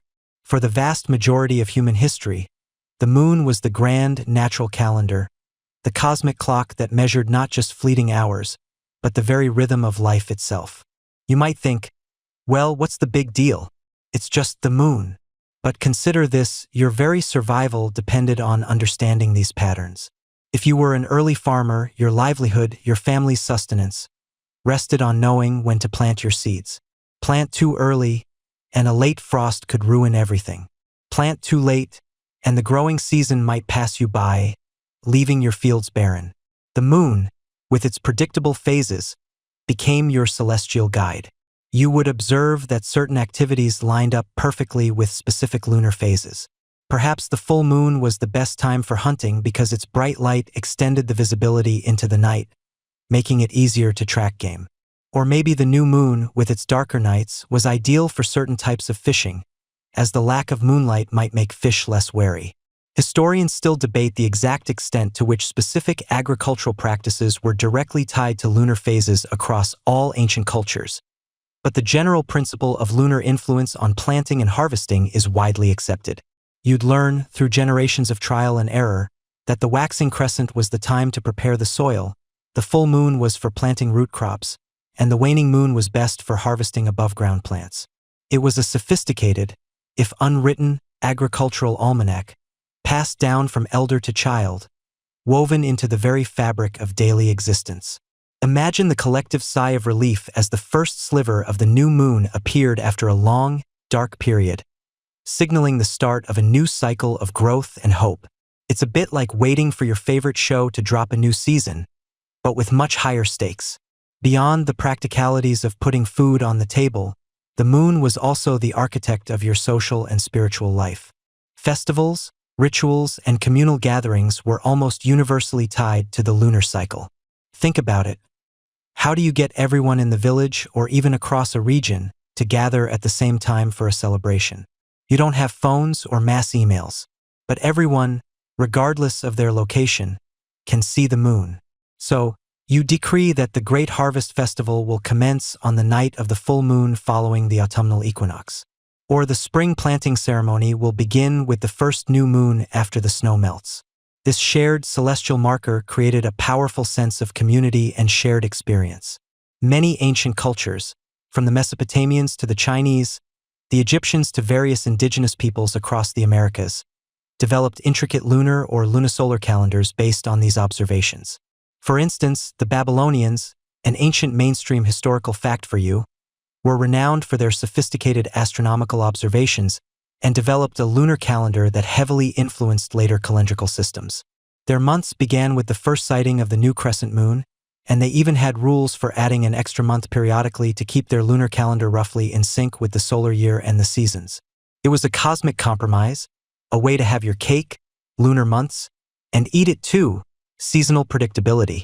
Consider the sheer poetry of it all. You don't just tell time, you feel it. You feel the pull of the tides, which are themselves governed by the moon. You feel the anticipation of the full moon, knowing that the communal feast is approaching. You feel the quiet darkness of the new moon, a time for introspection and preparation for the cycle to come. It wasn't just a measurement. It was a narrative, a story unfolding in the sky, reflecting the stories unfolding on Earth. And here's a quirky little tidbit for you. Some ancient cultures, particularly in regions like the Pacific Islands, didn't just track the phases of the moon, but also the direction of the moon's crescent. They believed that the orientation of the horns of the crescent, whether pointing up, down, or sideways, could predict weather patterns or indicate good times for fishing and navigation. It's like a cosmic weather vane, only instead of wind, it's the subtle tilt of our celestial neighbor. Imagine trying to explain that to your smartphone's weather app. Siri, is the moon's crescent pointing northeast tonight? I need to know if I should pack a rain jacket for tomorrow's fishing trip. You'd probably get a blank stare or a suggestion to check the tide tables. So, while you might take your perfectly synchronized digital calendar for granted, remember that for millennia, humanity lived by the moon's monthly chronicle. It wasn't just about marking days. It was about living in harmony with the cosmos. It was about understanding that life, like the moon, had its phases of growth, fullness, and quiet retreat. It was a grand, slow dance orchestrated by the universe itself, where every turn of the moon's face brought new meaning and purpose. It was a time when your relationship with the night sky was far more intimate and vital than simply wondering if you'll see a shooting star while you're taking out the trash. The moon wasn't just a pretty night light. It was the steady, reliable heartbeat of your world, guiding your agriculture, your festivals, and your very understanding of time's grand, unhurried passage. And as you drift deeper, you can almost feel the gentle pull of its ancient rhythm. You stir, not to the jarring assault of an alarm clock, but to the gentle insistence of your own biology. Your eyelids flutter open, a soft gray light seeping through the gaps in the thatch or the cracks in the wooden shutters. There's no digital readout glaring at you, no insistent beep.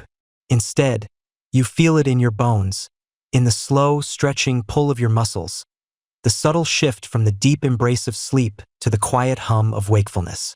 This, my friend, is your original factory-installed timepiece, your internal body clock. Imagine, for a moment, living in a world where your very being was the most reliable chronometer you possessed. You rise with the sun not because you've set an alarm, but because your body, honed by millennia of natural rhythms, simply knows. You feel that first surge of energy, that primal urge to stretch and greet the day. This isn't just some vague feeling. It's your circadian rhythm, a complex biological process that regulates your sleep-wake cycle, hormone release, body temperature, and other essential functions over a roughly 24-hour period. It's the reason you feel groggy if you pull an all-nighter, and why jet lag makes you want to nap in your soup. For our ancestors, this internal clock was less a curiosity and more a fundamental truth of existence. They listened to its quiet dictates, trusting its signals to guide their earliest actions of the day. As the morning progresses, other signals join the chorus. That growing emptiness in your stomach? That's not just a cry for toast.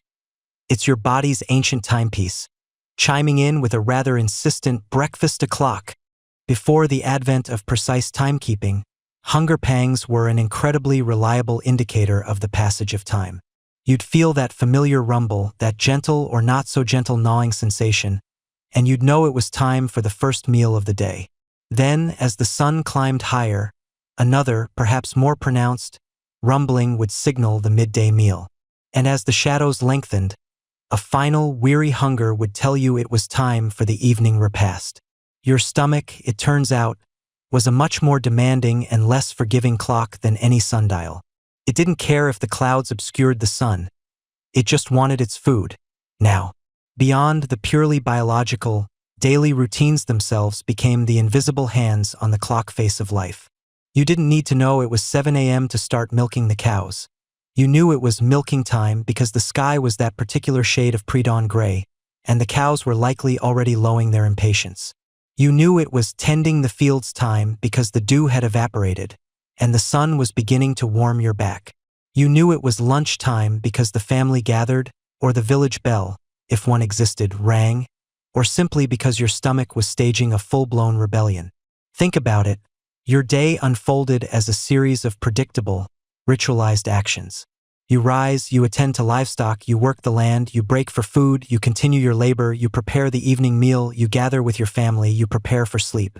Each of these activities wasn't just something you did. It was a marker, a segment of the day, a point on the timeline. The very act of preparing the morning fire, the scent of wood smoke curling into the air, that was morning. The distant sounds of children playing in the village square, that was midday. The clanging of the blacksmith's hammer slowing down, that was late afternoon.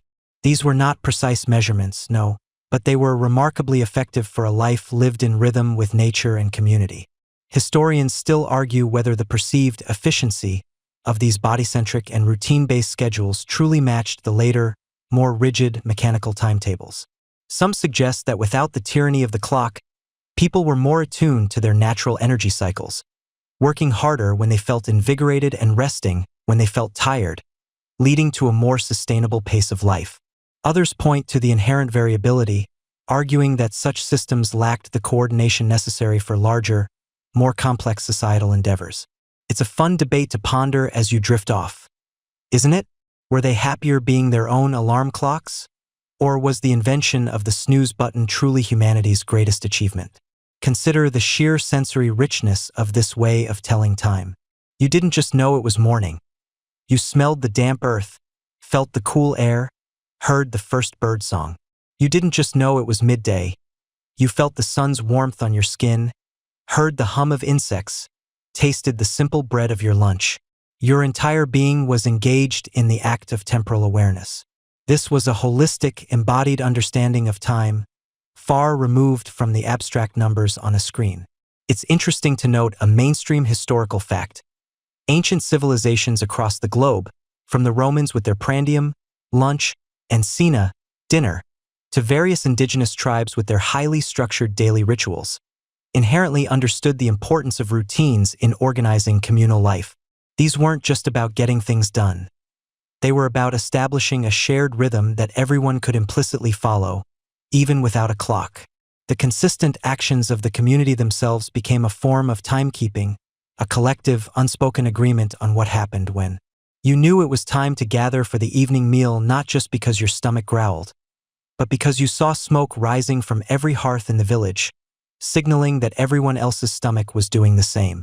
And for a quirky or fringe tidbit, did you know that some ancient communities, particularly those with strong oral traditions, would use specific stories or songs associated with different times of the day or night? A particular lullaby might only be sung when the moon was at a certain point, or a work song might only be chanted during the peak of the midday labor. These weren't just entertainment.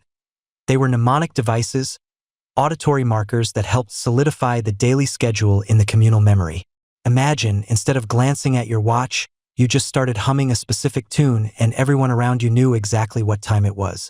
A bit like a human-powered musical clock, only with more potential for off-key renditions.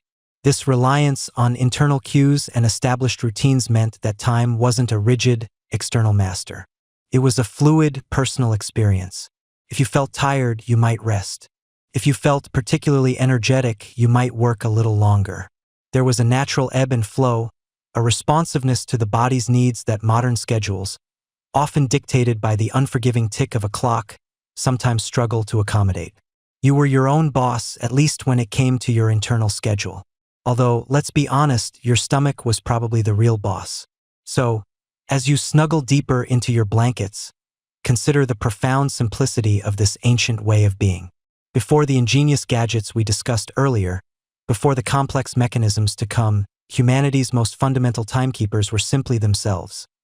Their beating hearts, their rumbling bellies, and the comforting, predictable rhythm of their daily lives.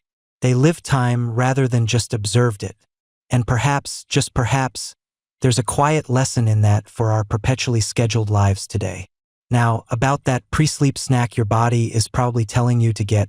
Now, drift with me, if you will, away from the clever contraptions and the etched lines, and let's truly sink into the magnificent, sprawling, utterly organic timepiece that was the natural world itself. Imagine a time when your alarm clock wasn't a jarring electronic beep, but the insistent chirping of a robin just outside your window, or the first rosy blush on the horizon. Before mechanical marvels dictated our schedules, people lived in a symphony with nature, their days and seasons marked by the subtle, yet undeniable, rhythms of plants, the predictable behaviors of animals, and the relentless ebb and flow of the tides. You didn't just observe nature, you became a part of its living chronometer. Picture yourself waking with the sun, not because an alarm demanded it, but because the world around you was stirring. You step outside, and the very ground beneath your feet, the air you breathe, whispers the time of day, the season, even the approaching weather. It's a level of attunement that most of us, glued to our screens and climate-controlled environments, can only dream of, or perhaps chuckle at the idea of, oh, the dandelions are closing. Must be 3 p.m. or it's going to rain. Better get that laundry in.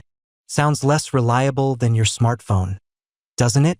Yet, for millennia, it was the gold standard. Let's start with the silent, rooted timekeepers, the plants. They might seem passive, but they are incredibly punctual.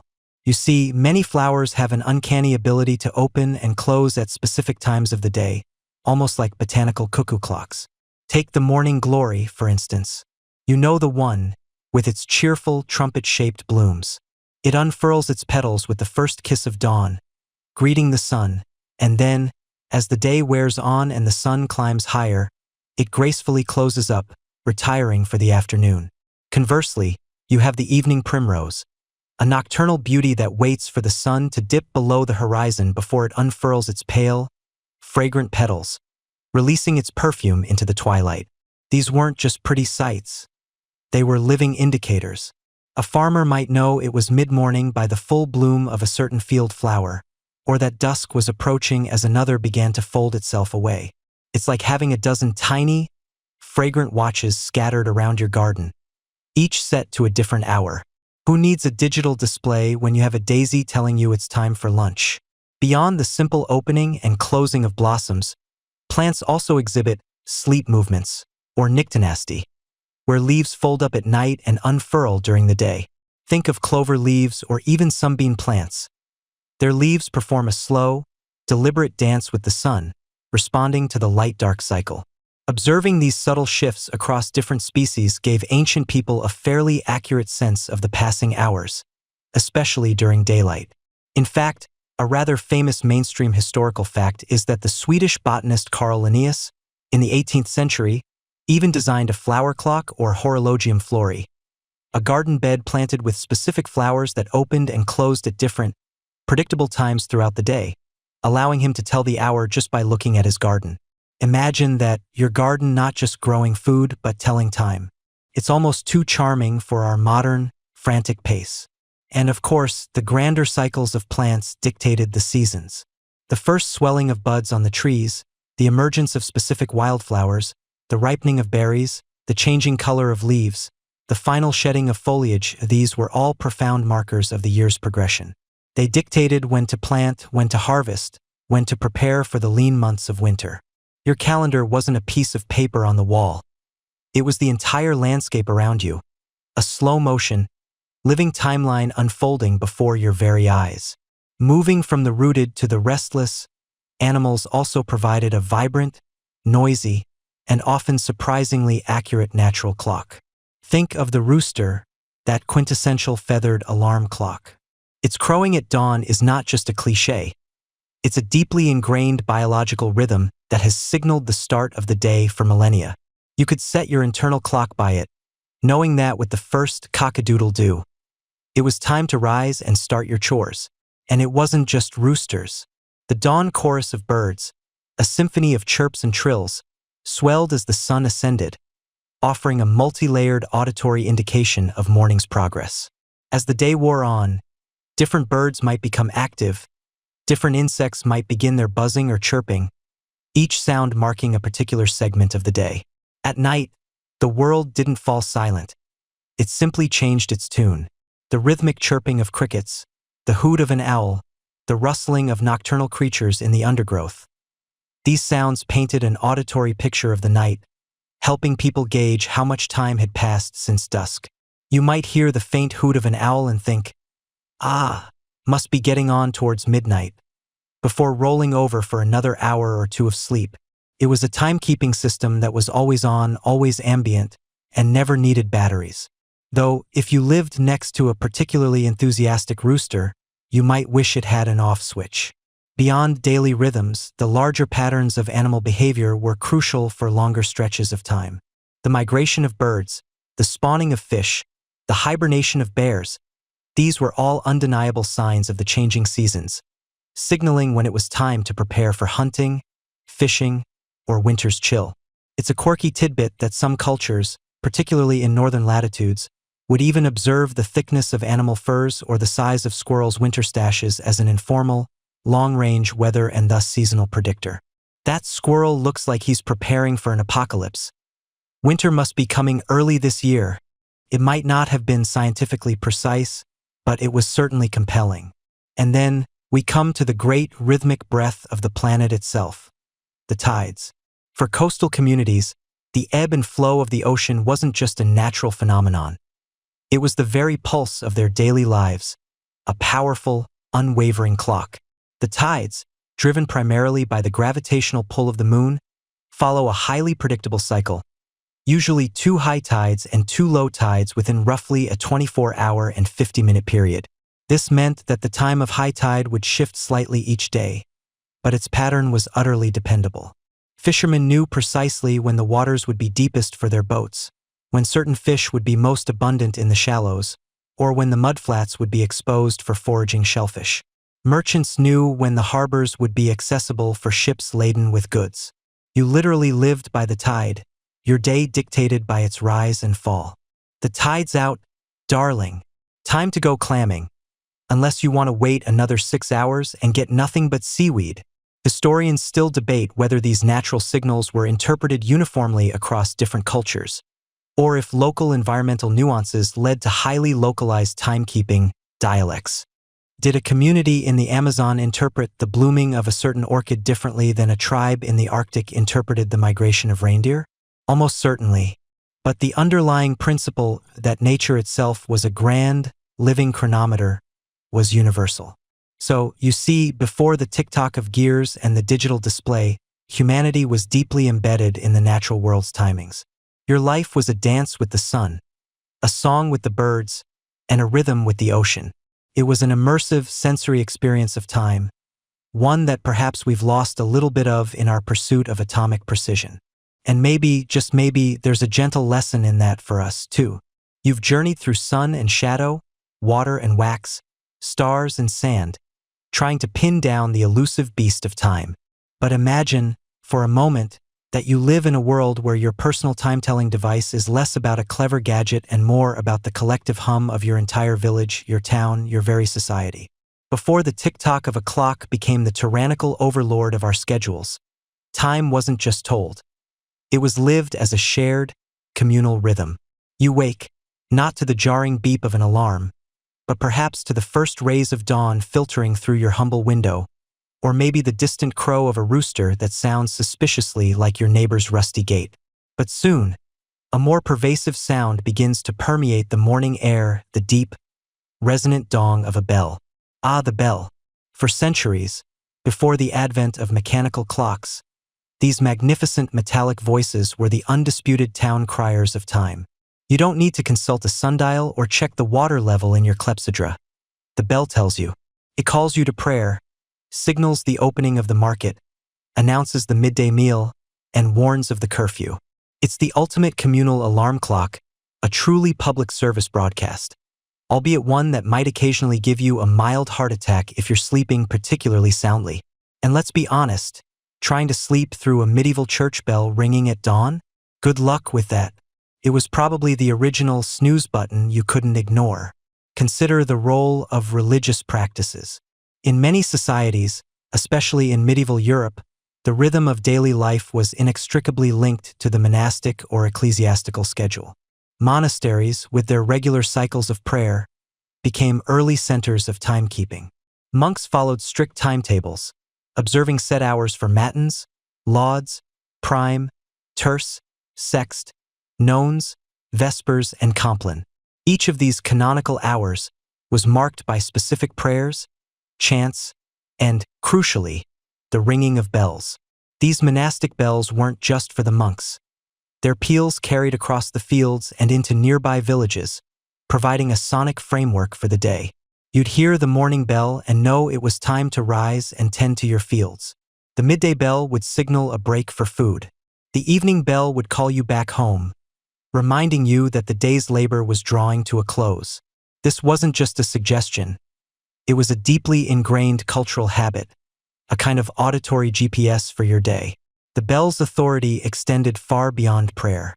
It marked the beginning and end of the working day for artisans and laborers. Imagine a bustling medieval market town. You're a baker, kneading dough before dawn. You listen for the bell that signifies the town gates are opening, allowing farmers and merchants to enter. Then, another bell might signal the official start of market trading, a cacophony of shouts and haggling suddenly erupting. At dusk, the curfew bell would ring, signaling the time to extinguish fires, secure homes, and perhaps head to the local tavern for one last pint before the streets became truly dark and dangerous. This mainstream historical fact, the pervasive use of church and town bells to regulate daily life, underscores just how central sound was to pre-clock societies. It was the original smart speaker, only louder and less likely to play the wrong song when you asked it a question. Societal structures themselves were powerful timekeepers. Agricultural cycles, for instance, dictated the grand sweep of the year. You didn't need a calendar to tell you it was planting season. The warming earth, the lengthening days, and the collective buzz of your neighbors preparing their fields were all the signals you needed. Harvest time was a communal effort, a frantic race against the weather, marked by the shared urgency of bringing in the crops. Feasts and festivals, often tied to seasonal changes or religious observances, broke the monotony of daily toil and acted as major temporal markers throughout the year. The spring equinox, the summer solstice, the autumn harvest festival, the winter celebrations, these weren't just dates on a calendar. They were living, breathing events that structured the lives of entire communities. Think about guild life. If you were an apprentice shoemaker, your day was governed by the master's schedule, which in turn was often influenced by the light, the market demand, and those ubiquitous bells. You'd work from dawn till dusk, or until the curfew bell, whichever came first. Your work was punctuated by meal breaks, perhaps signaled by a whistle or a shout from the master's wife. There was a shared understanding of when to start, when to break, and when to finish. This wasn't precision timekeeping in the modern sense, but it was incredibly effective for coordinating large groups of people around common tasks. And it wasn't just bells. Other communal sounds served as temporal cues. The sound of a smithy's hammer starting up in the morning, the distant bleating of sheep being driven to pasture, the cry of a street vendor announcing their wares. All these were subtle auditory signals that contributed to the communal sense of time. You wouldn't say, "It's 9:30 a.m., but rather, "It's about the time the baker puts out his fresh bread," or "It's when the shepherd takes his flock to the eastern pasture." Time was less an abstract measurement and more a series of interconnected, observable events. This collective rhythm fostered a deep sense of community. Everyone was, quite literally, on the same wavelength, tuned into the same sonic landscape. There was no running late in the way we understand it today, because late was a relative concept, defined by whether you missed the bell or whether you were the last one to show up for the morning communal task. You were either part of the flow or you were noticeably out of sync. It was a less anxious way to live, perhaps, without the constant tyranny of the clock's ticking hand. Though, let's be honest, if you were a procrastinator back then, you'd probably just be known as the one who always misses the first bell. A quirky tidbit that illustrates this communal timekeeping involves the Angelus bell. This particular bell was rung 3 times a day, morning, noon, and evening, to prompt people to recite the Angelus prayer. But beyond its religious function, its ringing became a universally understood signal for work breaks. In many agricultural communities, the midday Angelus bell meant it was time for lunch, regardless of what you were doing in the fields. And in some places, particularly in rural France, it was even known as the bell of the oven, because it signaled the time when communal ovens were hot and ready for villagers to bring their bread for baking. So, a religious call to prayer also served as a very practical culinary timer. It's like a medieval version of "It's 5 o'clock somewhere," but for bread. Historians still argue whether this communal, event-based timekeeping fostered a more relaxed or a more disciplined society. Some suggest that without the tyranny of the clock, people lived more in tune with natural rhythms, leading to less stress. Others contend that the constant vigilance required to observe these natural and communal cues, coupled with the rigid demands of agricultural and religious cycles, actually made life more regimented, just in a different way. Was it freedom or just a different kind of constraint? The debate, much like time itself, marches on. Imagine the soundscape of your day. Instead of the digital chirps and pings of your phone, you'd hear the distant chanting from the monastery, the rhythmic thud of a weaver's loom, the chatter of children playing in the street, the distinctive call of the town crier announcing news or decrees, and, of course, the ever-present, authoritative voice of the bells. Each sound was a clue, a subtle indicator of the passing hours, a collective agreement on the present moment. Your sense of when was built from the ground up, brick by sonic brick, by the shared actions and sounds of everyone around you. It was a truly immersive, multisensory way to experience the flow of time, a far cry from the abstract numbers on your smartphone screen. You were, in essence, a living, breathing part of the community's grand temporal orchestra, playing your part in the symphony of the day. This dependence on communal signals also meant that disruptions could be quite significant. If the bell tower burned down, or the bell ringer fell ill, the entire town's rhythm could be thrown into disarray. People would have to rely even more heavily on the sun, their internal clocks, and direct communication, highlighting just how vital these shared external cues had become. It's like when your internet goes out today. Suddenly, you realize how much you rely on it for mundane tasks. Except imagine if your internet also told you when to eat, sleep, and pray. That's the kind of fundamental disruption we're talking about. So, while you might not have had a fancy wrist-mounted device or a glowing bedside display, you were never truly without a sense of time. Your entire world, your village, your town, your very society, was a living, breathing clock. It was a testament to human ingenuity and adaptability, finding ways to coordinate, to live, and to thrive, simply by listening to the world around them and moving in unison with their fellow humans. You've squinted at the sun, marveled at the drip of water, and even sniffed your way through an incense stick to keep track of time. But imagine, for a moment, a simpler, more elegant solution, one you could hold in your hand, toss in your satchel, and trust to measure a fixed interval, no matter the weather, the time of day, or the availability of a priest to ring a bell. You're about to meet the hourglass, humanity's wonderfully straightforward answer to the question, how long until this is over? You picture it now, don't you? Two bulbous glass chambers, like teardrops kissing at their narrow waists, held firmly within a wooden or metal frame. And inside, the magic. A cascade of fine, dry sand, whispering its way from the upper chamber to the lower. It's a mesmerizing sight, truly. You could almost feel your eyelids growing heavy just watching those tiny, crystalline grains tumble, each one a minuscule tick in a silent, continuous count. There's no whirring, no ticking, just the soft, almost imperceptible hiss of gravity doing its thing. It's the kind of sound that makes you want to curl up with a good book, or perhaps just drift off to sleep. This wasn't just any sand, mind you. Oh no, you couldn't just wander down to the beach, scoop up a handful of gritty, shell-fleck stuff and expect precision. Imagine trying to time your nap with sand you scooped from the local beach. You'd wake up either instantly or next Tuesday, depending on the humidity and whether a crab decided to make a new home in the neck of your timer. No, the sand used in these early hourglasses was a finely curated affair. It had to be absolutely dry, consistent in grain size, and free of impurities that could clog the narrow aperture. Often, it wasn't even sand at all, but rather powdered marble, finely crushed eggshells, or even a mix of lead and zinc oxides, meticulously sieved to ensure the most consistent flow. The goal was uniformity, an almost liquid-like descent that guaranteed a reliable measure of time, every single flip. You can almost hear the meticulous sifting, the quiet dedication of an artisan ensuring each grain was just so destined for its fleeting temporal journey. The beauty of the hourglass lay in its magnificent simplicity. It worked on the most fundamental principle, gravity. Once the sand started flowing, it flowed at a remarkably consistent rate, offering a fixed, measurable interval.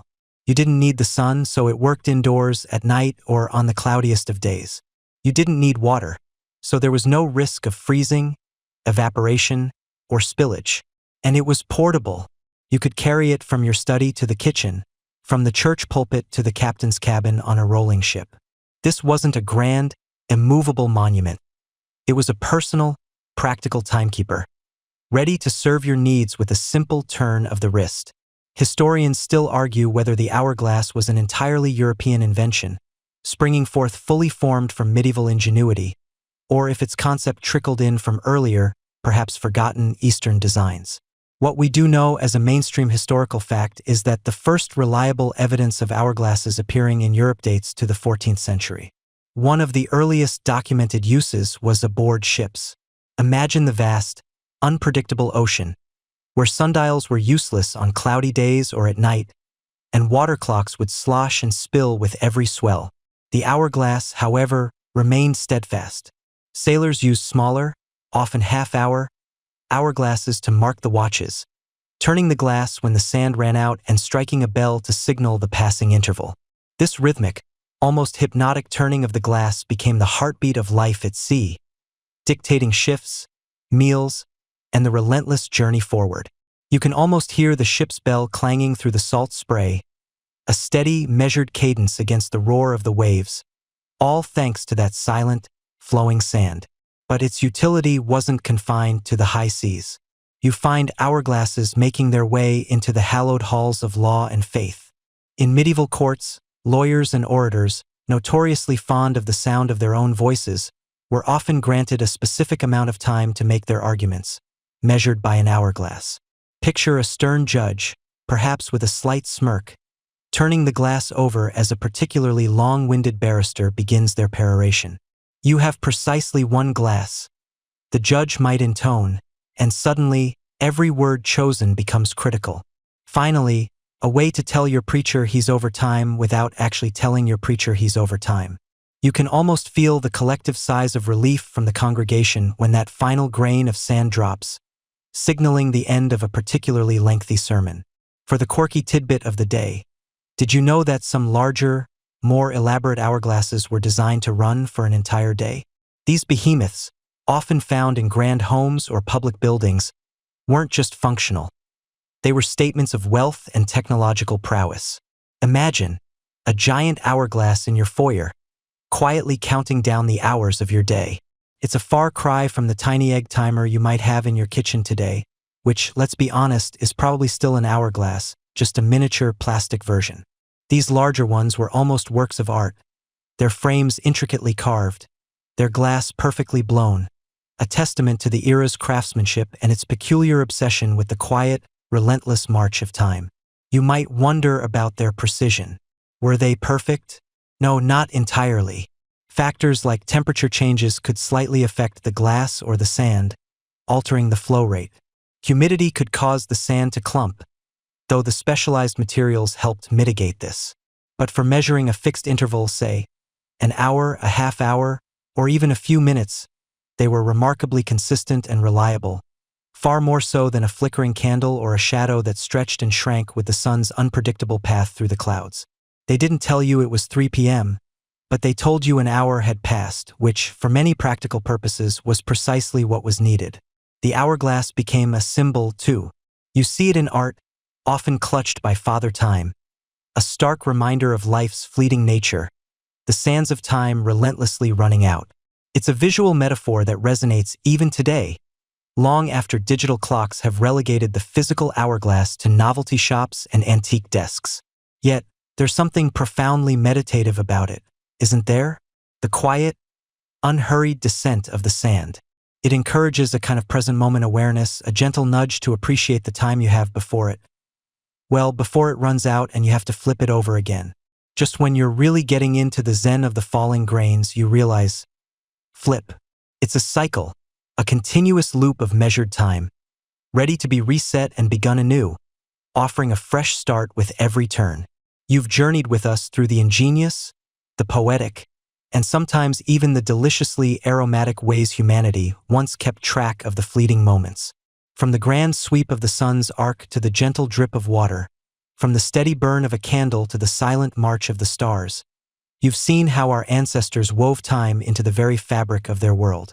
But now, as the gentle hum of the night settles around you, it's time to confront a less romantic truth. These methods, for all their charm, were often, well, a bit of a hot mess. Imagine, if you will, trying to run a modern life with a shadow clock. You wake up, eager for your morning coffee, only to peer outside and discover a sky the color of a forgotten dishcloth. Clouds everywhere. Your trusty obelisk, usually so dependable, stands there like a mute, unhelpful monolith, casting no shadow whatsoever. So, how do you know if it's time for breakfast? Or if you've somehow overslept and missed the entire morning market? You simply don't. And what about winter, when the sun barely peeks over the horizon, casting shadows so long and distorted they'd make a funhouse mirror blush? Or summer, when the sun is so high that shadows practically disappear?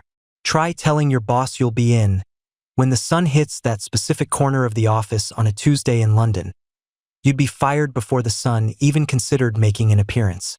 These solar timekeepers were utterly beholden to the whims of the weather and the relentless march of the seasons, rendering them spectacularly useless on overcast days or, indeed, at night. You were essentially living on the sun's schedule, which, while idyllic in theory, was profoundly impractical for anything requiring a fixed appointment.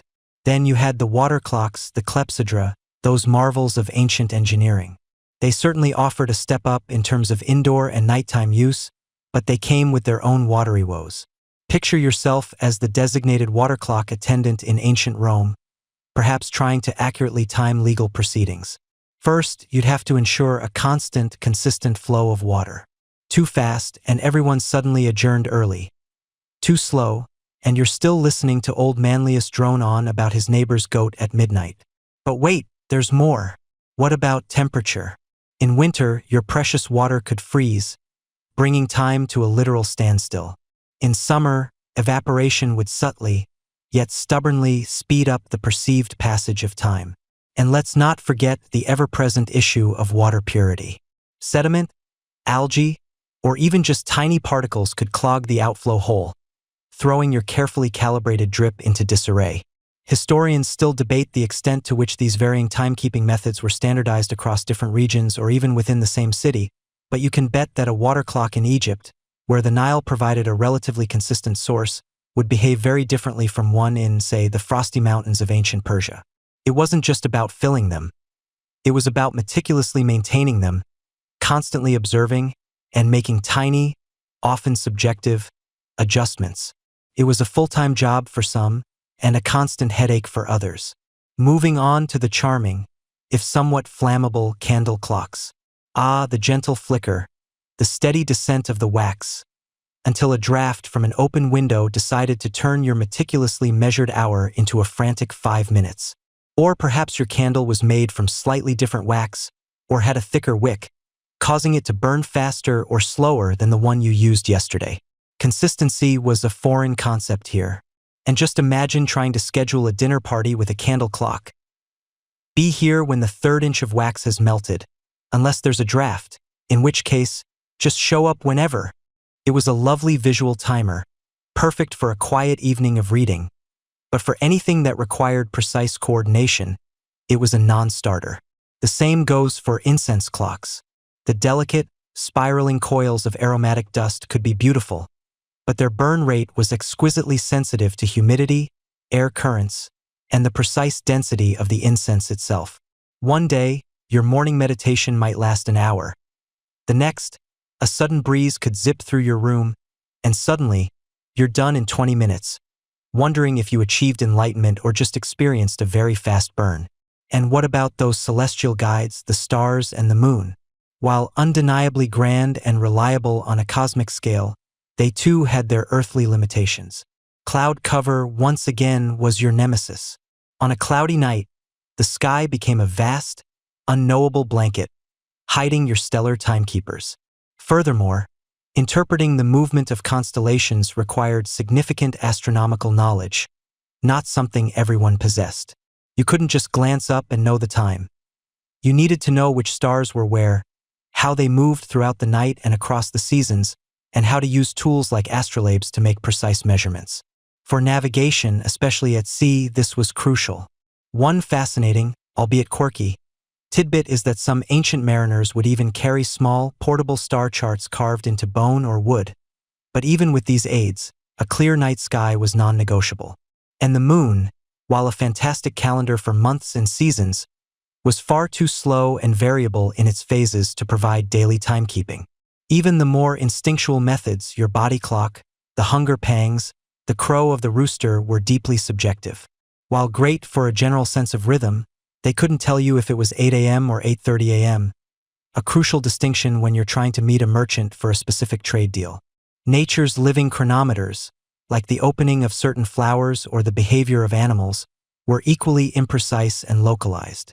And communal rhythms, while fostering a shared sense of time, relied on everyone being on the same page, often dictated by religious observances or the town crier, not by an objective measure. Finally, the hourglass. Simple, elegant, and portable, it offered a fixed interval of time. You flip it, the sand flows, and when it's done, that specific amount of time has passed. But what then? You flip it again, and again. It's a continuous, repetitive action, and it only tells you how much time has passed since you started it, not what the actual time of day is. Plus, they were fragile, and the quality of the sand, humidity, and even static electricity could affect the flow. It's enough to make you wish for a simple ping from your phone, isn't it? Though back then, the only ping you'd hear was probably a rock hitting a tree, which, let's be honest, wasn't exactly a reliable time signal either. The sum total of these limitations painted a clear picture. Humanity, for all its cleverness, was living in an era of approximate time. You knew sunrise, midday, sunset, and maybe the third watch of the night, but rarely anything more granular. This lack of precision wasn't just an inconvenience. It was a fundamental hurdle for societal development. How do you coordinate complex military maneuvers if your commanders are all operating on slightly different midday interpretations? How do you schedule international trade, where ships need to arrive at precise tides and markets open at specific hours? How do you conduct scientific experiments that require exact timing, or astronomical observations that demand split-second accuracy? The need for greater precision became increasingly urgent, particularly with the growth of commerce, the expansion of global navigation, and the burgeoning fields of science and astronomy.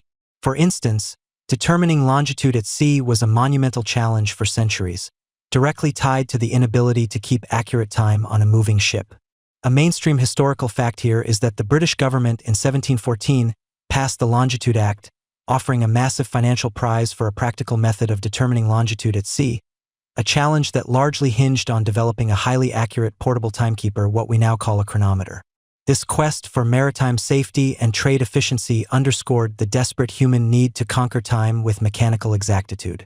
Scholars continue to discuss whether the lack of precise timekeeping hindered or perhaps even fostered a more relaxed, present-focused way of life, free from the tyranny of the clock.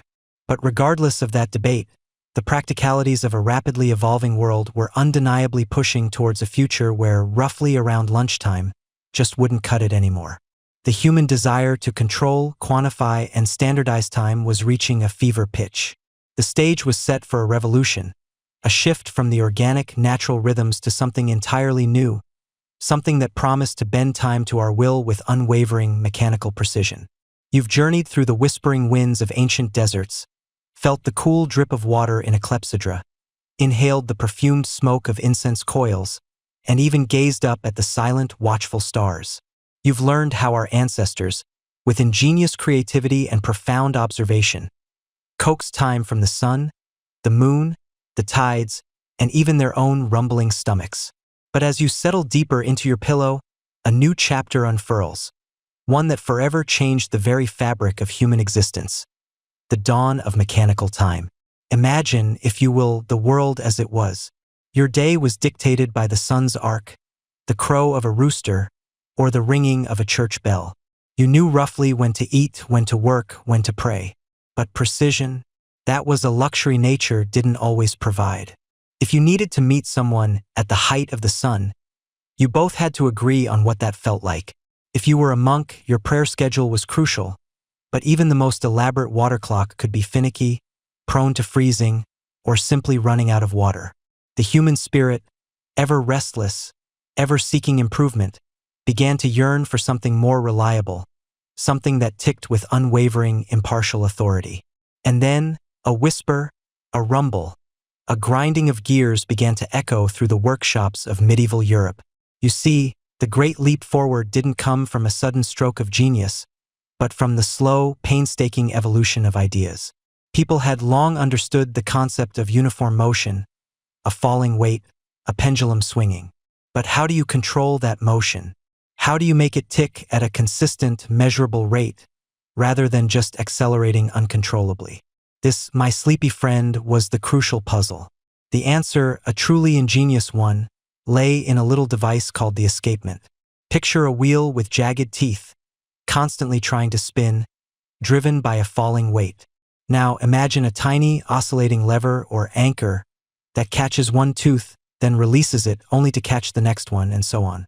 This constant catch-and-release mechanism is what transforms continuous motion into a series of discrete, regular ticks. It's like a tiny, tireless bouncer at the club of time, letting only 1 second through at a time. And here's your mainstream historical fact for the evening. The invention of the verge escapement, widely considered the earliest form of mechanical escapement, emerged in Europe around the late 13th or early 14th century. It was a game-changer, the very heart of the first true mechanical clocks. Without it, you'd just have a lot of weights falling really fast, which, while perhaps entertaining for a moment, isn't very useful for telling time. These early mechanical marvels weren't exactly wristwatches. Oh no, you couldn't just casually glance at your sleeve. These were colossal, clunky contraptions, often built into church towers or public buildings. They were powered by massive falling weights, requiring strong ropes and pulleys, and their gears were hand-forged from iron. Imagine the blacksmith sweating over a huge gear, knowing it had to be just right to keep the whole city on schedule. It must have felt like building a small, intricate beast out of metal. The first public clocks didn't even have faces with hands. They simply struck a bell on the hour. So you'd hear bong and know it was noon. You still had to estimate the minutes, which, frankly, sounds a bit like trying to navigate a city with only street names and no numbers. Meet me at Oak Street, somewhere. Historians still argue whether the initial impact of these striking clocks was primarily for religious observance, signaling prayer times, or if their public utility quickly overshadowed their monastic origins. Perhaps it was a bit of both, a holy precision meeting a civic necessity. The arrival of these mechanical giants wasn't just a technological upgrade, it was a societal earthquake. Before, your day was organic, fluid. Now it was segmented, precise. Imagine the poor village elder used to saying, "We'll start plowing when the sun warms the fields," suddenly being told, "We start at 7 a.m. sharp, rain or shine." It must have been quite the adjustment. Suddenly, time wasn't just experienced, it was measured, divided, and, most importantly, owned. You could be on time or late. For the first time, you could be fined for being late. It's enough to make you miss the simple days of telling time by how hungry you were. These early clocks were also incredibly noisy. All those gears, all that weight, all that striking. You could probably hear them from miles away. A constant, rhythmic reminder that time, unlike your lazy cat, never sleeps. It was like having a giant, metallic heartbeat for the entire town. And speaking of noise, a quirky tidbit for you. Some of the earliest public clocks were so complex that they not only struck the hour but also featured elaborate automata, moving figures of knights, angels, or even entire miniature plays that would perform on the hour. Imagine the crowd gathering, not just to hear the time, but to watch a tiny mechanical joust. It was the original public entertainment, long before TikTok. You can almost hear the children begging, "Just 5 more minutes, please. I want to see the dragon breathe fire again." As the centuries rolled on, the ingenuity continued.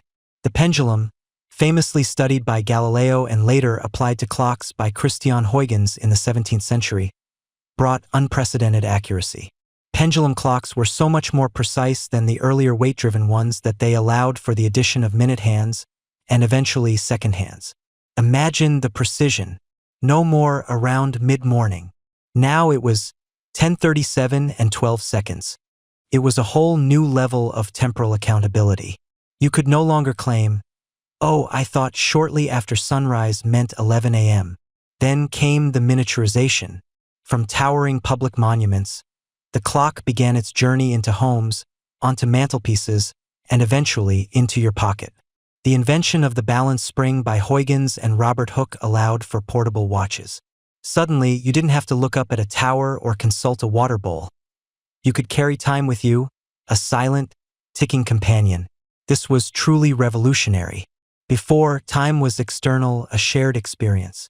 Now, it became intensely personal, a private possession.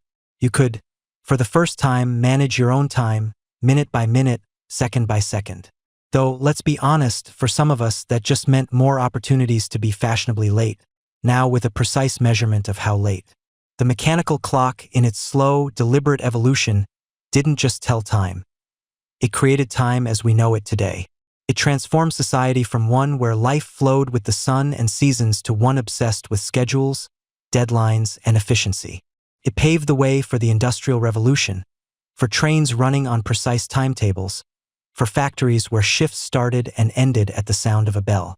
It literally synchronized the world, allowing for global communication and commerce on an unprecedented scale. So, as you drift deeper into slumber, consider this. The next time you glance at your phone or watch, remember its long and peculiar lineage.